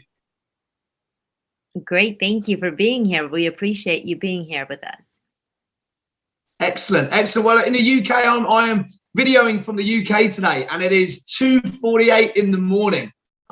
So it's nice and early, right? Give me one of those. So yes, when you talk about passion, you know, when you wake up in the morning, my alarm went off at around half an hour ago, and I got my lovely wife next to me. I'm committing my kids in the next room. We got a little cat, Milo, and I got up in the morning, and it's all about waking up with passion. Now, when you get up at this time in the morning, you're getting up because of that reason. You got a message to talk about. You want to share your love. You want to share your message with the world, and that's what this is about.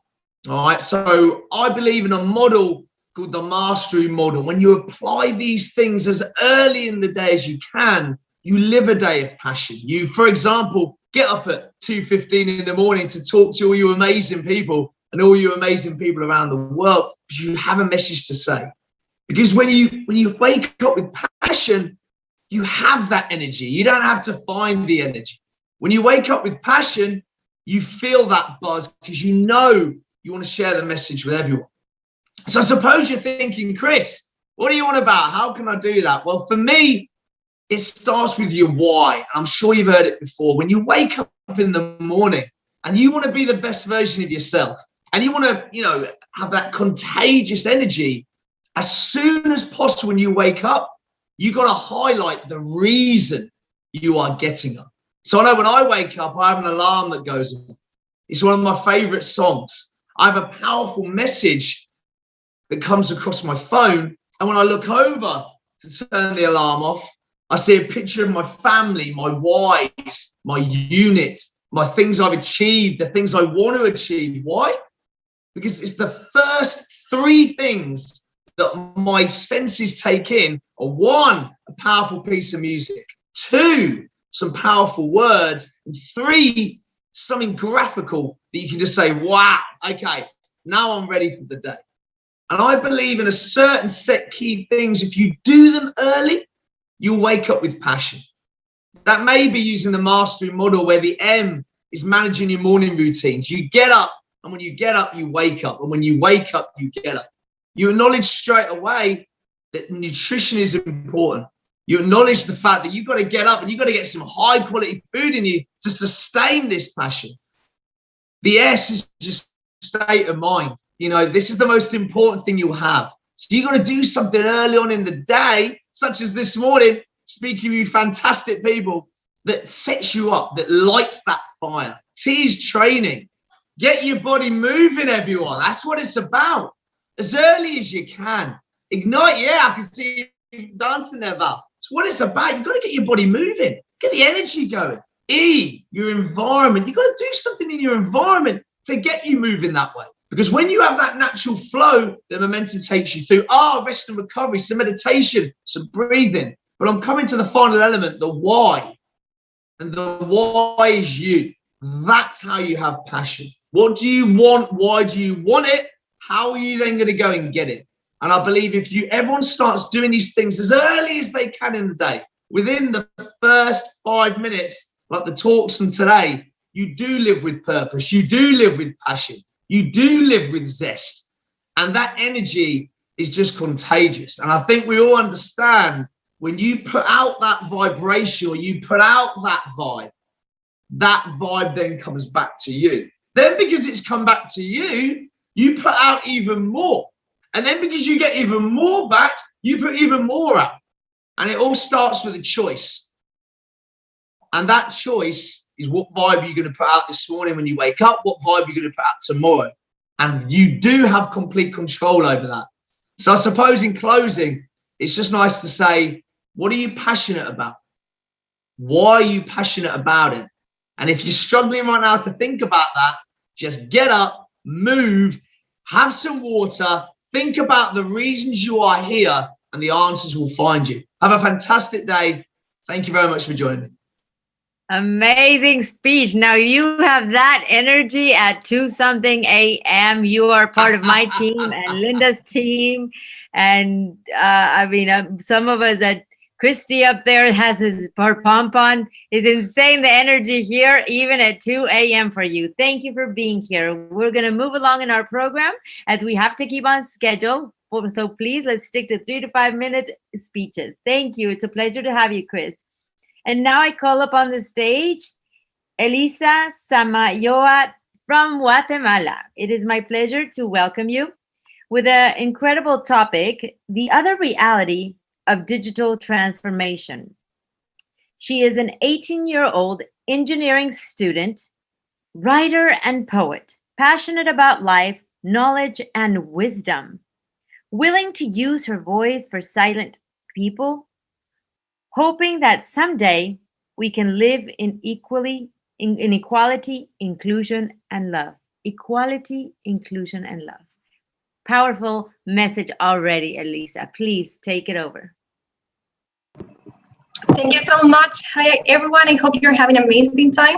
So I'm going to begin with my speech. Can you remember exactly the place or where you at 1 year ago? I'm going to give you a hint. It was March 13, 2020. Some people is going to say that it was probably bad luck, but I think none of us exactly knew what was going to happen.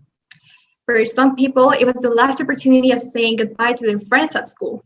Some of them got the last chance to say bye to people at work and even at university. And what about that see you on Monday that never really came to us? We lost everything in the blink of an eye. And we were not even ready for the things that were coming. There were challenges that we're not ready for. And every single loss that we're going to face. We were lost and everything was sort of strange for us. However, as a humanity, it was not the first time we were going to face something like this. We can remember about Black Death, Spanish flu, Asian flu, and so many more pandemics or sickness all over the decades. However, what's the main difference between all of them and the one that we're facing right now? Well, it's in 2 words, digital transformation. Even if we don't believe it, the world that we're living right now, it's full of technology. Everywhere we go, we're surrounded by technology, and every single minute that passes, there is a new thing creating and evolving. And we were not sure about it, but digital transformation was the one that was going to keep us alive from this pandemic. Will allow us to have a balance between the things that we didn't know and the things that were coming, but how to be better. Someday they just tell us, you know what, you're gonna start working at home office.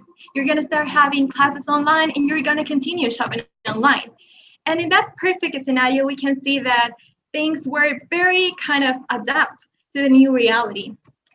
And it seems like digital transformation did a pretty good job because you continue studying, you continue working, you continue shopping, and it seems like you're doing a pretty good job.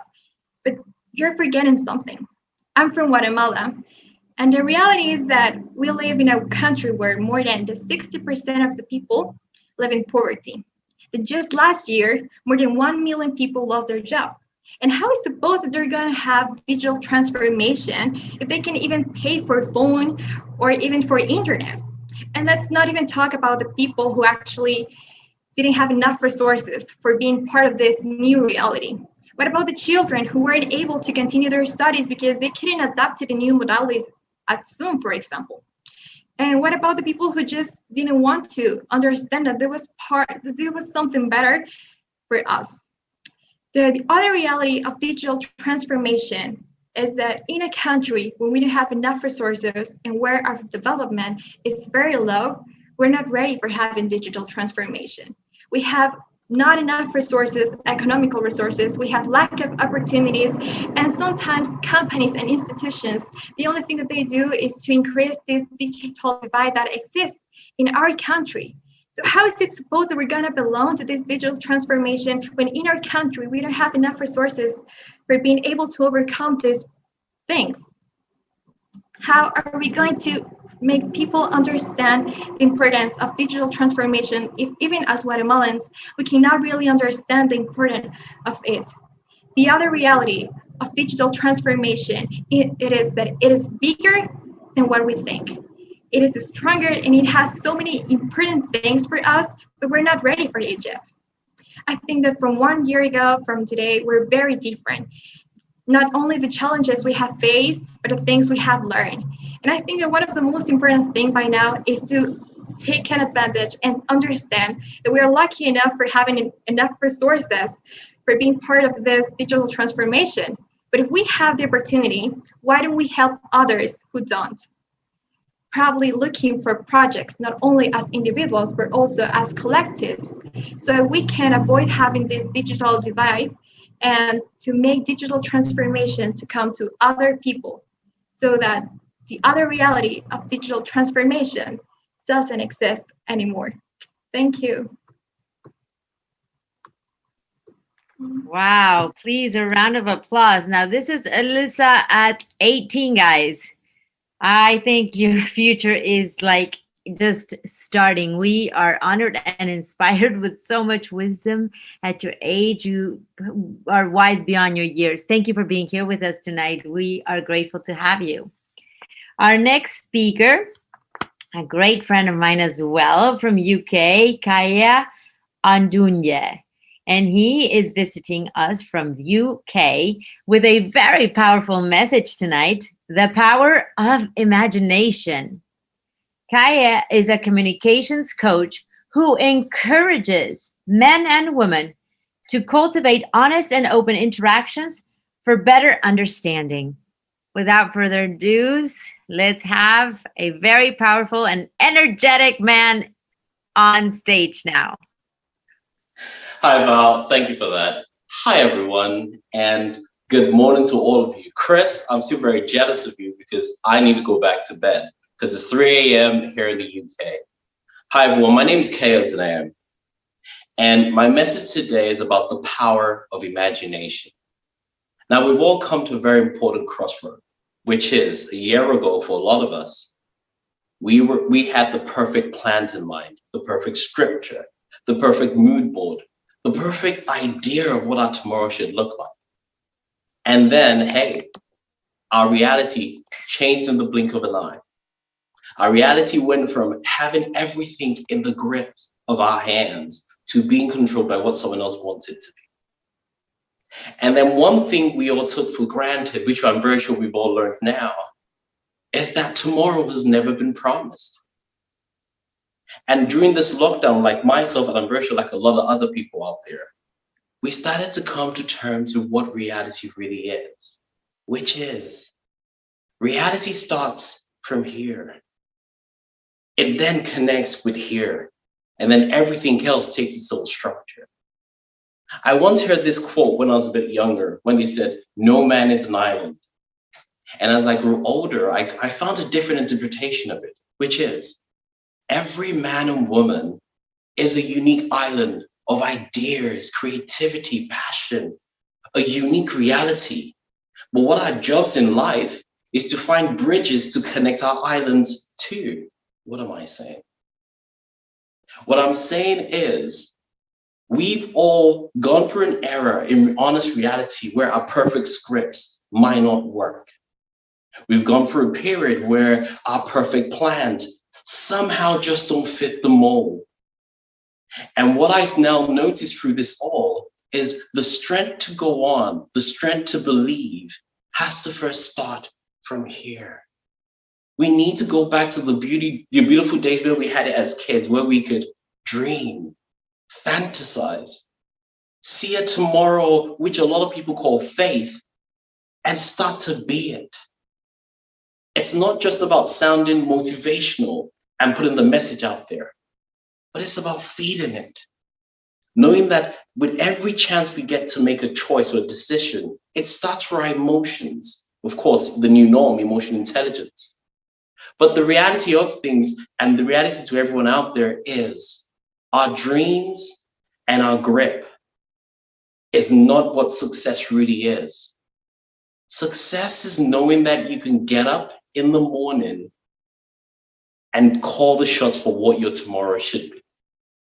Success is even after the perfect script or the perfect plan, you have a reason to keep going on.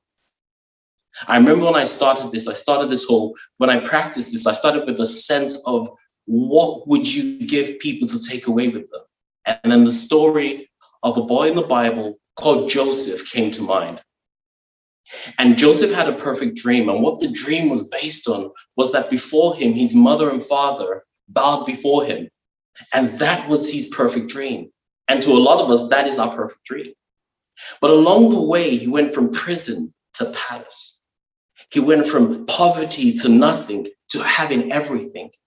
While the honest reality is that his dream only became a reality after all of that, which is when his father, brother, and siblings, of course, and his mom bowed before him. What am I saying? For too many times, and of course, through this crossroad, we've determined our futures by the dreams we think we have. A dream is just a guide and a map to what we're about to achieve. Our reality in this lockdown is to find that imagination to help us enjoy the journey, the imagination to help us connect. But most importantly, remember, success in 2020, for me and for a lot of people, was to stay alive. Not just to make money, but to stay alive. Success in 2021, and I would recommend it to all of us, is to fall in love with yourself. Strength doesn't lie out there. It starts within here and connects up there back to the imagination we all have. And it becomes the reality that we then have the strength and the purpose to push it on. I love today. And I know through God's grace, tomorrow is going to be better than it can always be. But it can only start with the power of your imagination. My name is Keo Tanea. It's an honor to be here. It's not past my bedtime, and I need to love you all and let you all go. Thank you. Amazing. Thank you for those powerful words. I'm also going to quote you tomorrow. A dream is just a guide. Linda, write that down, please, for us to talk about. Thank you. It was very, very powerful. It's an honor to be here with you, my friend. Next, I'm going to call upon the stage Raúl del Valle. He is from Guatemala. Bienvenido. He has a powerful message for us tonight, the power of information to change the world. He is a committed human being, one that decided to dedicate his life to serve before being served. There is good out in the world, and that needs to be shared. Without further ado, let's welcome Héctor Raúl del Valle. Bienvenido. Muchas gracias. It's a pleasure to be here with you all. I am, as mentioned by my introduction, very fortunate that at some point in my life, I had the opportunity to rewrite my own history and dedicate myself to a career that would allow me to serve before being served, to dedicate my life for a greater purpose. And that is why I thought about the power of information as a speech. We are living in an era of innovation and development. However, it is unacceptable that in our best years of the 21st century, we are still not giving the right value to the power of information, even having the resources and tools at our hands. We are living in an era where we, as humanity, are still fighting for women's rights, for environmental rights, for the rights of our natives and our indigenous peoples, and also for the rights of those who have been historically oppressed. But why is so big the importance of the power of information? Because information is what gives us the power to tackle down ignorance, since ignorance is the weapon that bad leaders and bad authorities have used against our societies throughout history. They have oppressed us. They have made us incommunicated with each other, and they have made us not share good human decency and values. Today, we are celebrating the World Speech Day, and we need to share those core values we are honoring today. We are committed and we are responsible to share those basic and elemental values with others, with our peers, with our families, and with our communities, because we are living in an era where a pandemic didn't make any distinction, whether our race, whether the color of our skin, whether our borders, whether our genders, whether our preferences, whether our religious beliefs. This pandemic has affected us all equally. And yet again, I have a thought in my mind of a great person that was a leader in the United Nations. Former Secretary General Ban Ki-moon once said to the General Assembly, global challenges require global solidarity. It is our time to capitalize the power of information, of leaving behind selfishness, of putting in practice basic human dignity, basic human decency, and as a global community, engage together in these values and walk towards a greater future and a greater good. Thank you. Wow, amazing. Everybody on camera, please share some love for Hector Raúl del Valle. I absolutely love your message, and I'm going to stick to serve before being served. Linda, you know what to do, babe. Thank you. All right, Un placer. we are moving Gracias. along. Muchas gracias, Hector. Un placer. We are moving along with an excellent speaker as well, Clara Day. She is from the Philippines, which I'm so excited because I will be visiting there in November. So it is my pleasure to introduce that her topic will be how to help the world recover with micro compoundable habitudes without changing your lifestyle. Thank you Clara very has much. been- Oh, sorry, go ahead. I'm sorry, go ahead. Go ahead. Clara has been into sustainable living for the past 7 years, and she has a message to help us refrain from overwhelmed with problems. Without further ado, I'd like to welcome to the stage Clara Herrera. Good morning, good evening, good afternoon, everyone. Sorry for that, Val. Thank you very much, and hope to meet you here in the Philippines when you get here soon. All right. How can you help the world recover? We are in a strange time. Economies are in free fall. People are scared, grieving, and anxious. This global pandemic is causing enormous suffering. This is a human crisis that is affecting everyone everywhere. Wait, I'm sure you've heard of all those statements before, but today, let's choose to do this. Focus on micro compoundable habitude instead of the problem. By the way, I'm Clara, yoga and meditation teacher, entrepreneur, and one of the founders of the Breakthrough Nation. As someone who promotes sustainable living for the past 7 years, disclaimer, I haven't been impeccable, but I constantly choose to do my best in this area. I believe the answers to most of our challenges as humanity in crossroads are found in nature. So here are 5 easy practices you can do to help the world recover, and some of them you may not have heard of yet. And you don't even need to change your whole lifestyle for them. Number one, grow at least one vegetable or fruit in your home. At the start of the pandemic, I grew ginger and turmeric because I believe in the natural healing of medicine, the natural healing medicine of ginger and turmeric, and I chose to regrow them. The leaves alone are useful for cooking, as face mask for your digestion, etc. Just cut at least 2 inches of the ginger or turmeric and wait until it grows a small bud, then plant it. This will take at least 10 months to grow, but just the leaves alone can be used. I also grow aloe vera because of its healing properties, especially for digestion. You can use it for your hair, instant facial, and juice. We have our own moringa here at home as well, if you've heard of moringa. It's very rich in iron, prevents cancer, and fights bacteria, and a lot more. So this way, you have your own mini, all-natural drugstore.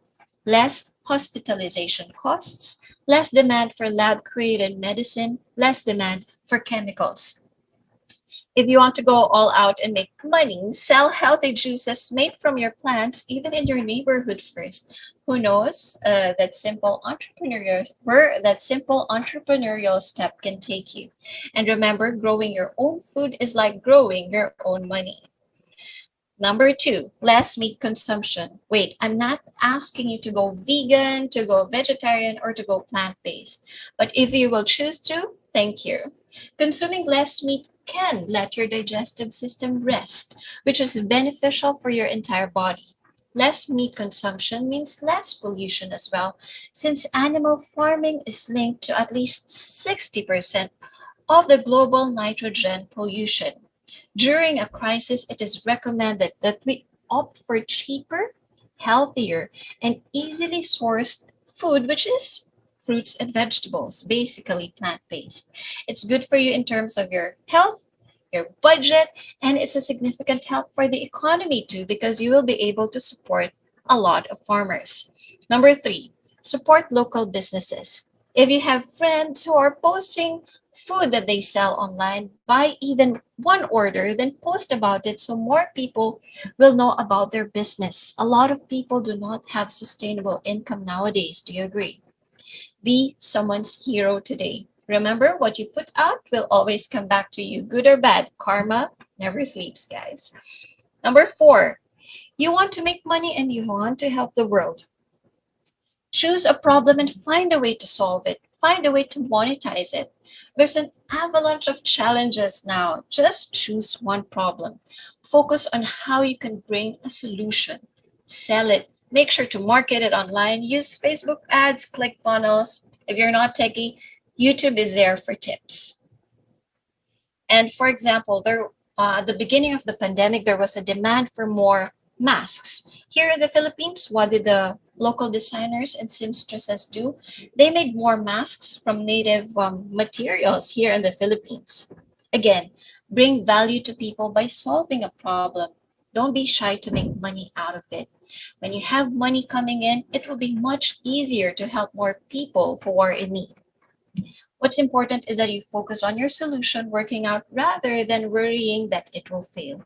Don't worry about what other people will think and stop trying to make it perfectly right away. Like what one of my mentors would always say, version 1 is always better than version none. Allow yourself to make mistakes so you can learn and adjust and be better. Have faith in yourself and know that the higher power is always taking care of you. Number 5, meditate and do yoga. There are so many proven healing benefits of yoga and meditation. And during this time of confusion and anxiety, only clarity, which yoga and meditation can bring, can help us think better. If we are less anxious and worried, we affect those around us. Again, those are the 5 ways where you can help the world now. Grow at least one fruit or vegetable at home. Lessen meat consumption. Support local businesses. Find a problem that you can solve and monetize it. Meditate and do yoga. The solution starts from you. What are you going to do to help the world today? Be someone's hero. Namaste. Thank you so much for such an incredible speech, Clara. I will take into consideration, of course, making these small changes to make a difference little by little in our body, in our planet, in nature, and in everything we do. Everything is just about having an open consciousness to do things in a different way. Okay? And you certainly have inspired us. Thank you so much. Can we have some love for her as well? Thank you for being Honored here to be tonight. here. Thank you. And now I have the pleasure to bring to the stage Alfrecha Feblinesha from Indonesia, a place that definitely is on my wish list. I'll tell you a little bit about her. She's speaking to us in an important title called, Are You Aware of Your Invisible Burden? She is a young woman with the ambition of adding value to people through her stories. By the age of 24, she found out of the main reason why she was stuck in one place and how she could overcome that. Without further ado, please welcome to the stage Alfrecha Feblinesha. Hi everyone. So I would like to ask, have you ever felt that you are always judged by your parents? Whatever they tell you, even when they mean well. I have. And how did it usually end up? So of course it's always a bad vibes because I usually felt that they are judging me for whatever I do. And my response to them, of course, it's in the negative way. I'm not so polite anymore to them. And it turns into a small debate every time, and it's a silent moment. So I'm 25th this year, and I come from an Asian family. I grew up with a very happy vibes family, and my mom plays the strong role in the family. I never hate my parents. I never thought that I have invisible burden I've been carrying all over until today since I was a kid. So it starts from until I focus myself on personal growth, where I start to gain awareness of myself. It's so funny because I thought I'm okay. I'm so much better than many of my friends who have problems with their parents and their family. Yes, invisible burdens are so powerful and it can prevent us from moving forward in life. So how did I came into this realization? Luckily, I entered a community where I found my mentor and I can be 100% real with her. So I told her a lot of story, and every time I told her about my childhood memories, I cried. It's so funny because I never realized that I only remember about the negative things in my childhood. It feels like there is something hidden that I'm not aware of. This is such a minor issues because other than that, I can consider me growing up very happy. My family is not super rich, but we love each other, we are harmonious, and we can have fun with even simple things. Then, as time passed by, and through some process in my life, I slowly realized that I'm actually growing up happily with low self esteem, feeling unworthy. I told my mentor that I never hate my parents, and I always forgive them, whatever they do, even they didn't realize it. So, her answer is very simple. She said that yes, I might forgive them, but I don't forget about it. So what's next then? I don't feel like opening up to my mom about this. It feels awkward.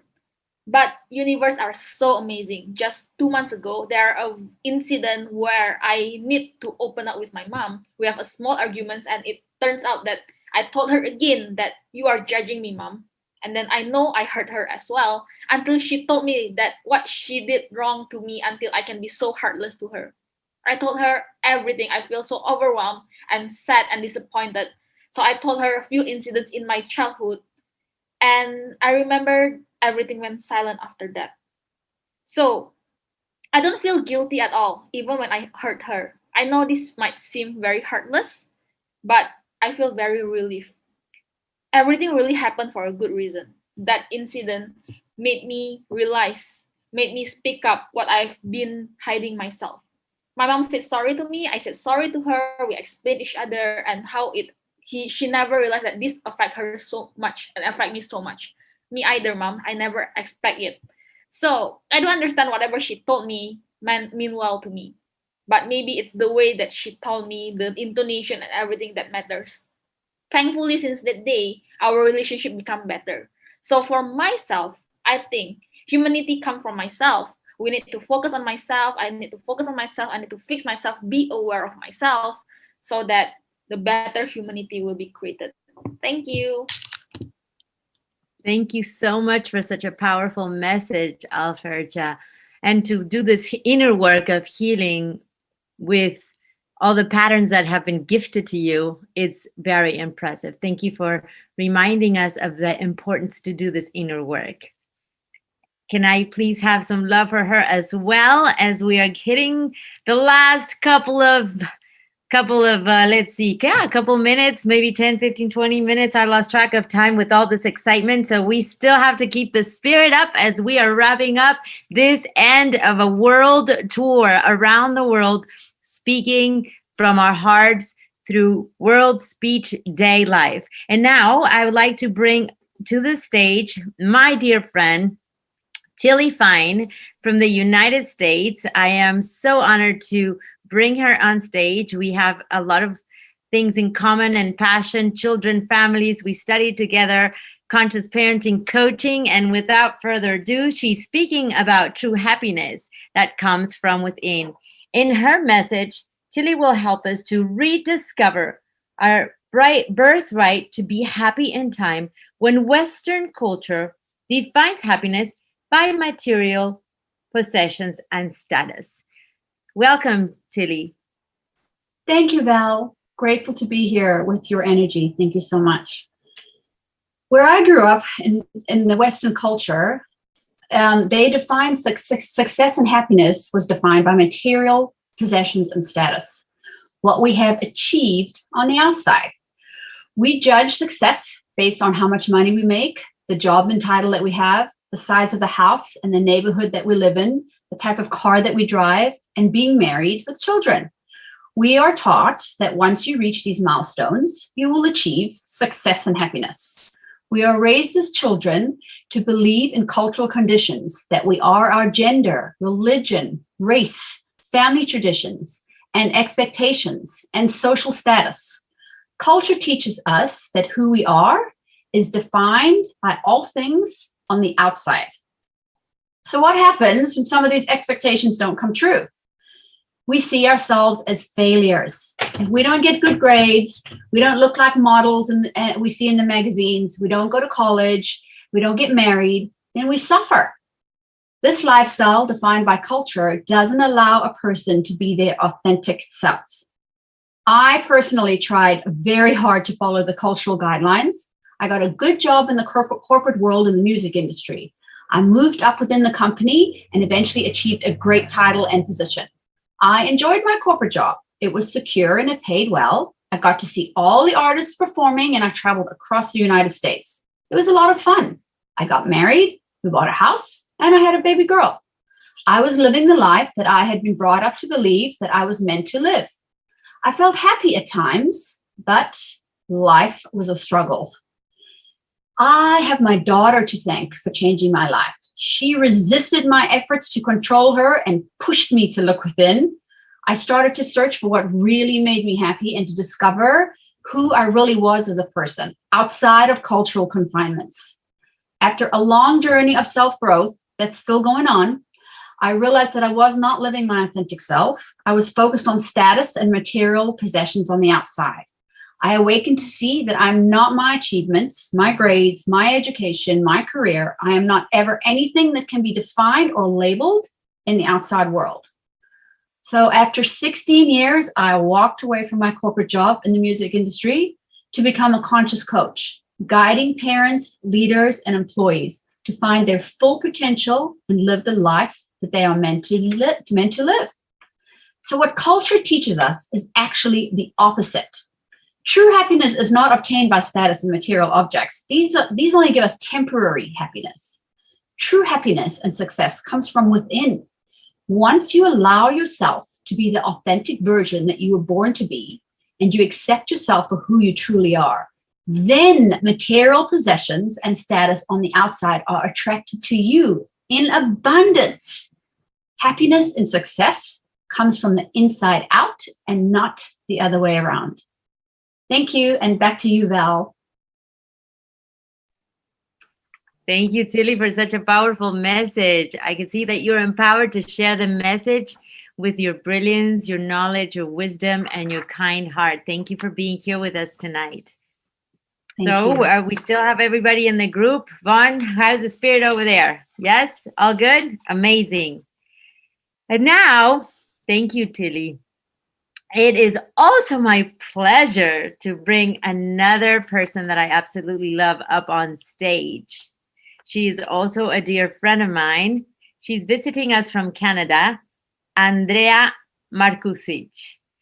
I cannot tell you how excited I am to share her talent with all of you. She is also part of our team of conscious parenting coaches around the world. And she comes with an uplifting heart to share her light and her message with all of us.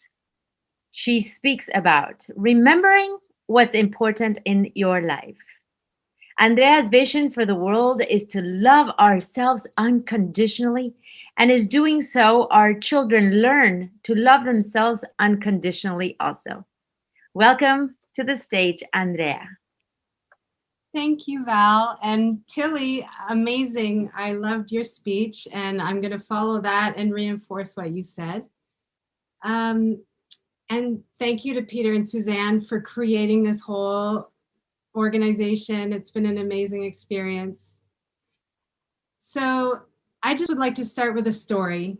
When I was 7 months pregnant with my third child, I started a business, and I became very interested in making money and getting very successful with this business. And I actually, in hindsight, realized that the earning of the money was giving me self-worth. And I was really tired, and I was always exhausted and irritated around my kids, and they paid the biggest price. I would actually yell at them. And this one day, I can remember my son's blue eyes filling up with tears. And I just thought, wow, I have my priorities totally messed up. But the problem was, I validated myself through the money I was making, and I didn't know how to get off that cycle because it gave me my worth. This idea that our achievement defines our worth is everywhere. If you ask adolescents what they want to be when they grow up, many of them say they want to be rich and famous.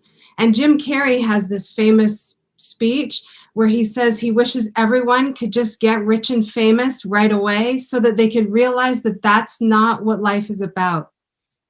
Life is about realizing the ordinariness of who we are. We're all just worthy. It's a birthright. We don't need to achieve anything to be realized. See, when I was trying to prove myself in my business, I didn't know this. I felt like I wasn't enough unless I was generating sales, unless I was growing this business. And it wasn't authentic to me. It was something I was trying to do from a void. Now, learning to love and accept ourselves is so important, because if I'm this mother modeling that I need to produce something on the outside in order to be worthy, I'm also telling my kids that the achievements that their achievements are what are going to make them worthy. And that's so flawed. When they're born and we meet them and we love them instantly, right? We don't say, let me see, are you going to get good grades? Are you going to get a trophy? Like, are you going to make that team? We just love them 100%. But something happens in our life and we all of a sudden get conditioned, and we even train our kids to produce these results so that they get love. And what happens is we actually end up learning that love is on the outside, like the external validation. And that's the lie, the big lie. We are valuable just as we are. So I'm just here to say, I invite you to love yourself unconditionally. You don't have to do anything to be a worthy human being. We were born worthy. And when we can do this for ourselves, we can give this gift to our children, and they can feel love and acceptance just the way they are.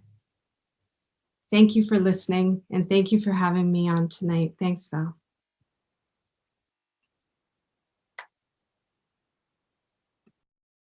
Hello, thank you. Thank you, Andrea. I believe we have lost Val due to a connection, so I am your standby MC. I'm coming on board right now.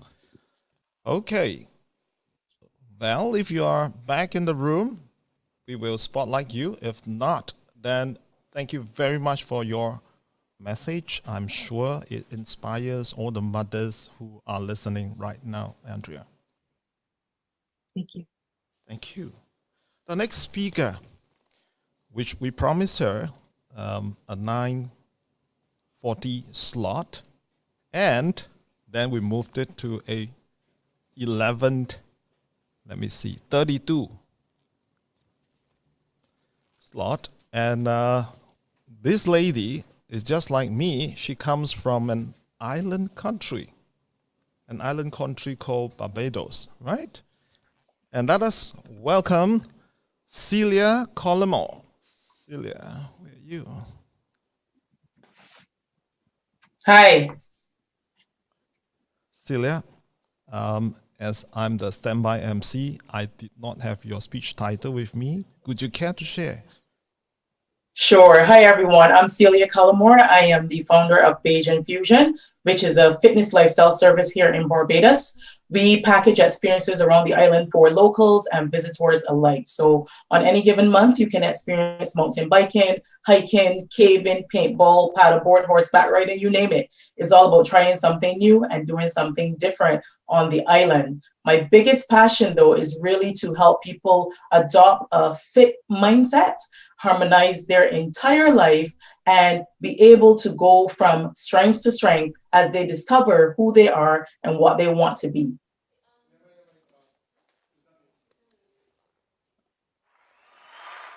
Celia, you may begin. All right. Have you ever been through a storm? For me, for many, this has been the norm. The toughest season is not believing, and only time can help with the healing. It's an unbelievable process, and many days are filled with stress. But as I look back at my journey, I must admit that I am blessed. Has your life ever felt out of control? Mine sure has, and my soul took the toll. To feel like all I've done was thrown to the ground, and it gets worse when you have no one around. What does it mean to succeed? For a while, I forgot how that feels because my heart was a constant bleed. Those who I relied on to give me a chance disappeared, went silent, left me in the distance. Sometimes I'm angry, sometimes I'm lonely, but we'll take it to the Lord who's holy. Sometimes I'm strong, sometimes I'm weak, but quickly have learned, be slow to speak. Sometimes I'm happy, sometimes I'm sad, but when I look back, I am very glad. Sometimes I want to lose my mind, but no, it's only a matter of time. Sometimes I want to ask God a million questions, but have decided to stay in the season because everything happens for a reason. When I wrote that poem, that was in 2011, when I lived in New York for 13 years and I was moving back to Barbados, not by choice. Yes, it wasn't by choice. And it was stressful. I was in a lot of pain. I was losing a lot of weight. So much was happening inside and outside of me. You could see my unhappiness with a decision that was made not by me, but by my previous employer. And I can go on and tell you this big grand story, but we only have 5 minutes. But what I want to say to you is my topic today is change is a choice. And what happened is when my past employer made a decision about my life, I had to make a decision on top of that. I had to choose to move forward with grit and grace and gratitude. I had to let go of what my past was and to start to create a new future. And that experience reminds me now of this topic, humanity at a crossroads. We, all over the world, we are at a crossroads. We have to decide if we're going to go back, if we're going to move forward, if we're going to go left, if we're going to go right. What we do now will set us up for the future. And 2 things I want to share with you as you choose to change your life for the better. I want you to think and believe and know that you have a purpose. Whatever your purpose is, I want you to hold on to that. I want you to work towards it. I want you to show the world who you are at your core. When you know your purpose, you create goals for yourself, you action those goals, and you fulfill those goals. Secondly, I want that as you go into your purpose and you live out your purpose, you want to connect with people who have similar interests, people who are of like mind, people who will get you to where you need to be. And when you break down the word humanity and you break down the word crossroads, that's exactly what it is. We are human beings. We are supposed to be living positively. We're supposed to be generous. We're supposed to be compassionate. We need to be empathetic. And the crossroads is you get to a point in your life where you have to make a crucial decision about the future. You have to look at the consequences of the future. So I am encouraging you today, right, that the changes that you're going to make will be a choice, but a choice for the better. And as I part today, I pray that you can live out your dreams. You can live out your goals and you can touch this world with all that you are. And remember, when you are living in the season, know that everything happens for a reason. Thank you so much.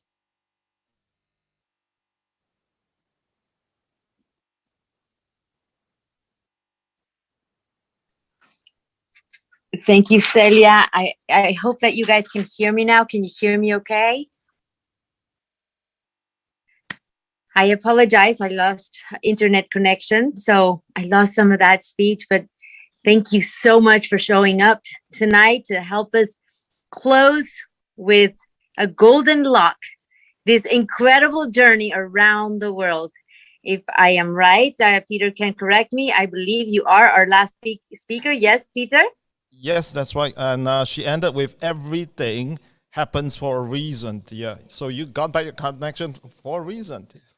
Everything. Listen, there's so much energy in this room that this happens. And Celia reminds us of that. So I'm so thankful for having the opportunity to come back and be part and to witness the closure of, I feel like I've been traveling the whole world and just have had numerous days of the highest vibration of, I've had this happy face nonstop, and just seeing all these speakers and hearing and being uplifted in this incredible journey of love, in raising humanity to a level that is I have never experienced. So Peter, Suzanne, I take my hat off for you, for all the people that have helped us travel the world through this incredible journey of love, and to have been a vessel of love and excitement, to close with joy and grace and gratefulness. It is just a dream come true for me. Thank you from the bottom of my heart. I encourage everyone to share this video, because This has to be shared with the world. Just imagine the blessing that was gifted to us to hear all of these messages all at once. So thank you, Peter. And I hope that we have the pleasure of supporting you and Suzanne every single year. Right. Thank you, Val. Stay around. Stay put, everyone. Well, I love Celia's message. Everything happened for a reason. And that's the reason why we have organized World Speech Day, hashtag World Speech Day Live. Without Simon Gibson founding World Speech Day itself and getting connected with us 5 years ago, we wouldn't have volunteered and started World Speech Day at the country level. Now, without the whole world body of national ambassadors agreeing to come together to bring forth their countrymen and countrywomen to speak at an event like this, we would not have World Speech Day live. And there is something I need to say about Val. Val just signed up as a speaker as a result of the grace of Adobe. And the very moment she hears about this idea, she volunteered herself to say, in any capacity, if I may be of help, just use me, right? And she is such a source of light for everyone. Don't you agree? I mean, for everyone who agree, can you wave your hand, clap your hand? I'm gonna turn it on to your gallery mode so everybody here in the room can see.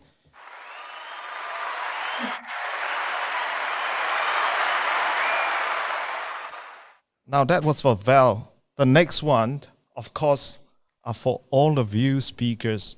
Without your timely appearance, your preparation, all this, well, I would say months for some of you, weeks for others, and at least 7 to 10 days for some of you here, we wouldn't have had the success of running this event and coming to a close now, so close to 12 midnight. So the next cheer is for all of you, all the 1,000 speakers around the world.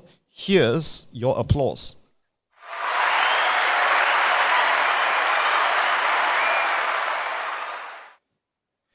And of course, lastly, we have the most important people who actually made this possible, make the work of all these speakers possible. The audience is sitting right there, as Linda always tell me, do the Scooby-Doo, right there. Watching all of our speakers delivering powerful, impactful messages that touch, move, and inspire humanity across the globe. Dear audience, on behalf of all the speakers here, this applause is for you.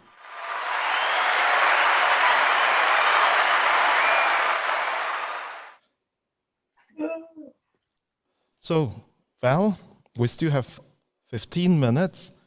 Now, who shall we bring up for an interview? Well, in my opinion, I think we should bring up Celia, if you're in the room, Celia.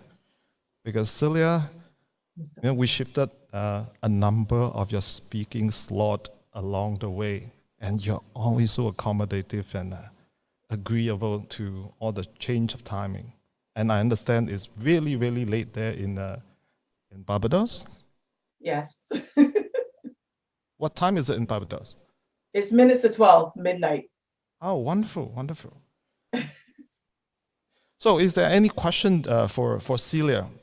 I know you're a fitness coach and you run some fitness program, and what brought you to deliver those powerful messages that you have delivered? A lot of it is just simply life experiences. And in 2020, just because of everything that was happening in the world, I said to myself, you need to be more present. You need to put yourself out there. You need to be a voice. Even though people may see you as that, they're not seeing you, they're not hearing you. And I just challenged myself to be more present, be more visible, be more outspoken. And not sure if my colleague in Atlanta, he heard me, but he would have sent World Speech Day to me probably like a month earlier. And I said, it must be a sign. And I'm going to challenge myself to do this. And all I have to do is speak from the heart. That's all I'm going to do. Speak from the heart, share my experiences. And when I lived in New York, I wrote a series of poems and I've never really shared them. So today was that opportunity to share one of the poems out of the 12 that I would have written while living in New York. And I found that the writing was happening during the tough times in my life. Not when things were great, but when things became very tough. It was like it was time to step back and look in and dig deep and be able to pour my heart out through words, right? So when the topic of humanity at the crossroads came up, that poem resonated with me because I was at a turning point in my life too. It was a very difficult time in my life. You know, imagine living in the US 13 years of your life and saying, this is the place I'm going to live forever. I'm going to build my dreams here, build my business here. And it didn't happen. So that wasn't my plan. That wasn't the plan that God had for me. And I had to just snap out of it and say, look, this happened. Work with what you have. Work with where you're at. Right? So I am so happy. Thank you for the opportunity to participate. And I'm definitely looking forward to more World Speech Days. Thank you. Thank you, Celia. Now you know a trainer, fitness coach, somebody who is so into fitness can speak so well. I'm actually very touched by all your message. Thank you. Thank you for the Now, opportunity. World Speech Day. World Speech Day is a day to celebrate speeches, and in my opinion, it should not just stop at one day. With all this energy in the room, in fact, both me and Suzanne. Oh, in fact, we should bring up Suzanne. Where's Suzanne? Let me have a look at Suzanne. Suzanne. Okay, I found you. All right, Suzanne is in the house. Suzanne, Hello. we need to hear from you before I carry on with the rest of my delivery. Yeah. Right. Well, I have been helping out in World Speech Day since 2016 when they had their first session in Singapore. It was on a national basis. But I just want to say that this year, 2021, was certainly the best year that I've ever experienced, not just because I've got a chance to learn, to be involved in working with a lot of people, working with amazing people like you, our speakers, working with our team to bring this event together in the shortest amount of time. But I think what I gained from this, what I've gathered from this experience this year is really that exchange of ideas, that energy and that passion that all of you have shown in your speeches, and also the friendship that we have delivered over a number of months. And I just want to say that it has always, to me, it has been a very humble experience, getting to know all of you coming from so many countries in one single event like this, and getting to share the love together, share our enthusiasm, share our desire to really encourage each other, encourage one another as one humanity. I think that is the spirit of, that is not just the spirit of World Speech Day, that is the spirit of, us as one global family. I like to call it as a family. And I just love the fact that, I got a chance to experience it. Thank you very much. I'm very grateful for this experience because of you. Thank you. Thank you, Suzanne. Thank you. Now, before I hand over to Val to wrap up the next 6, 7, or 8 minutes, I am going to announce that we shall not stop here.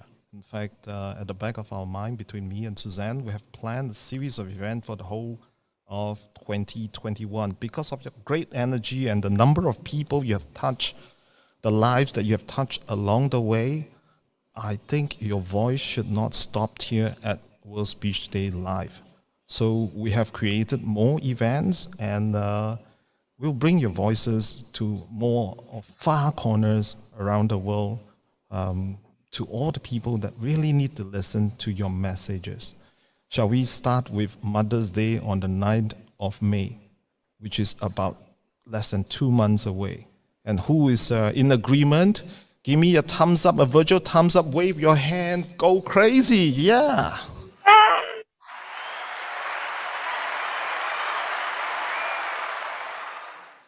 All right, thank you, thank you, thank you. I can see a lot of you have some action and a thumbs up and virtual thumbs up. Wonderful, love the energy. I think we should all end on a high. So tonight you have heard from many of us, except for one person who has just been doing the job of introducing all of you and giving valuable compliments to all your speeches. So I am going to hand over the next. Shall we give us 6 minutes, ladies and gentlemen?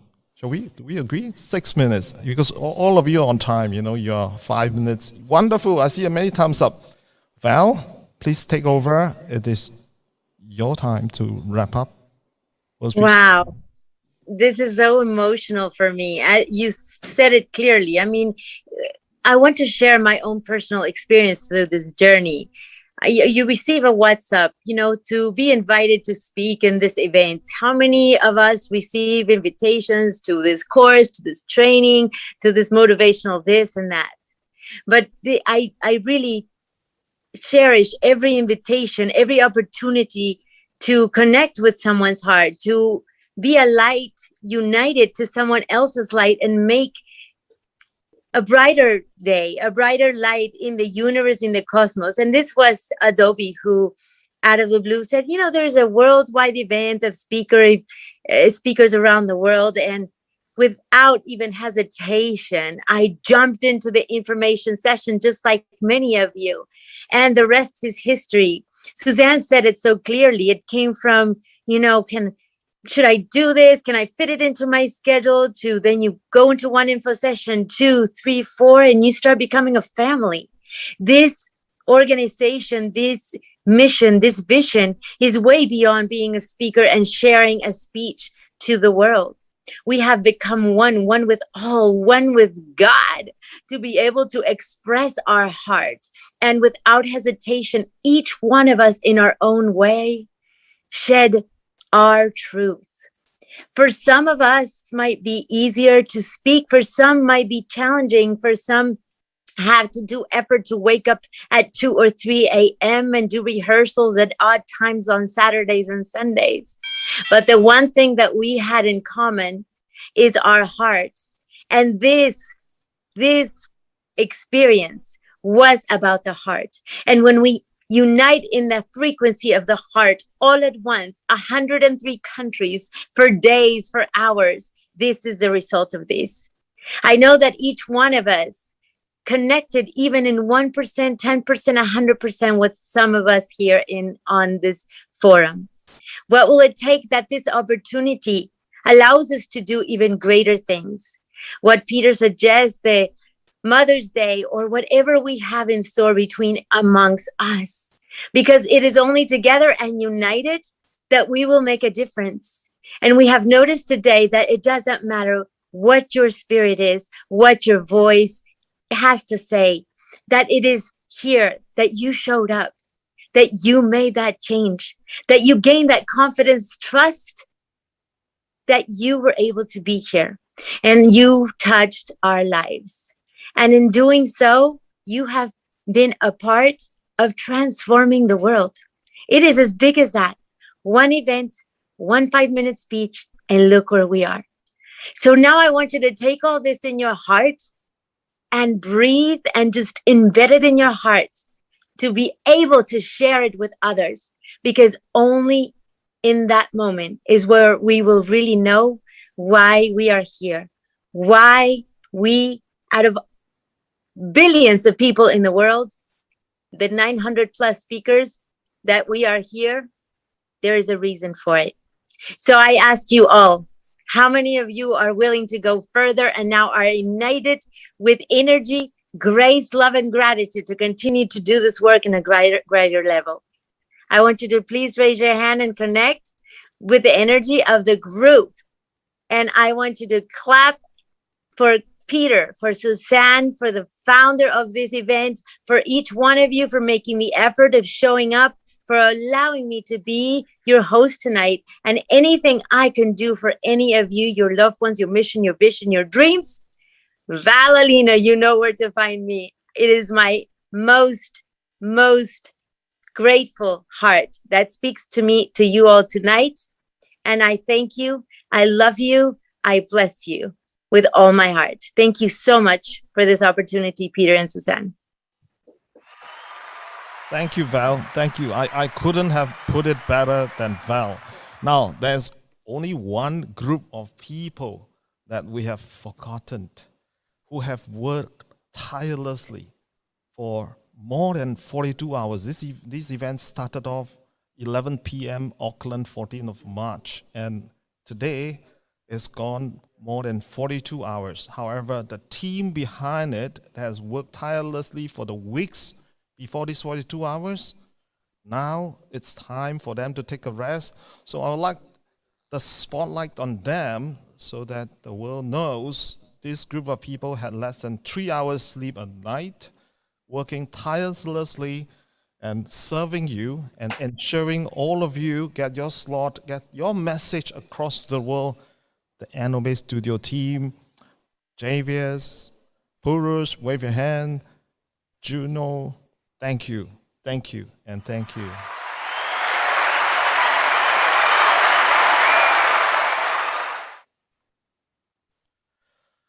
Okay, and that is a wrap for World Speech Day Live. And thank you very much, Val. You are amazing. You are always a source of light. The love can be felt throughout as I look at everybody's face here. Thank you so much. Thank you.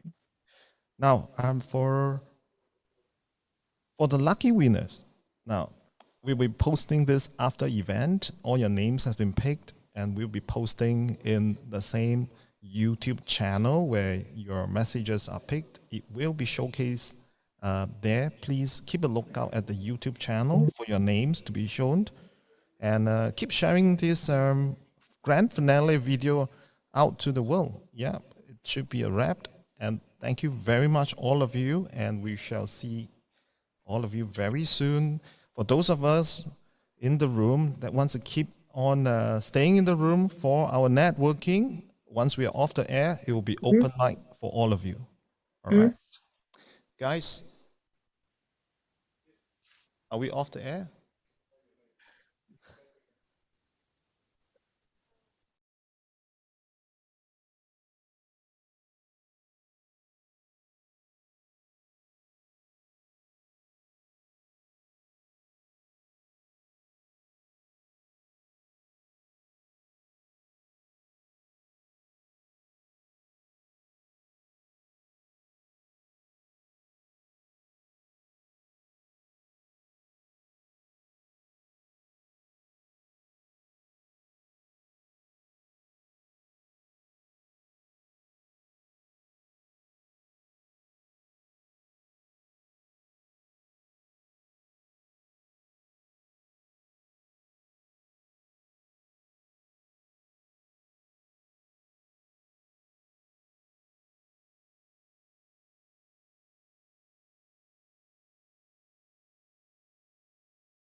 Astrans is a small company, started 23rd July 1994.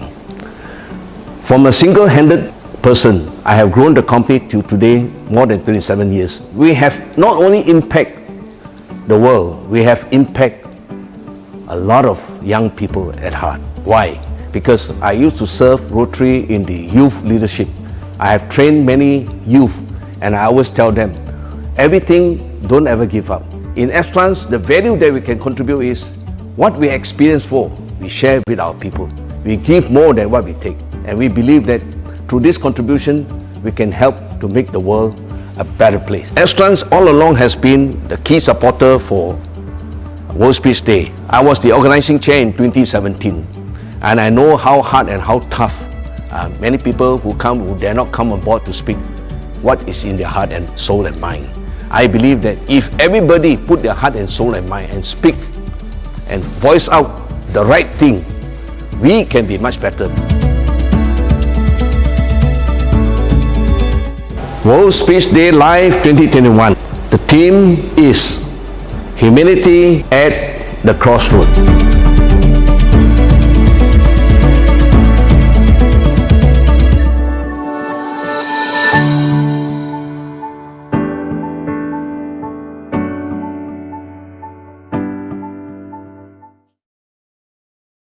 Astrans is a small company, started 23rd July 1994.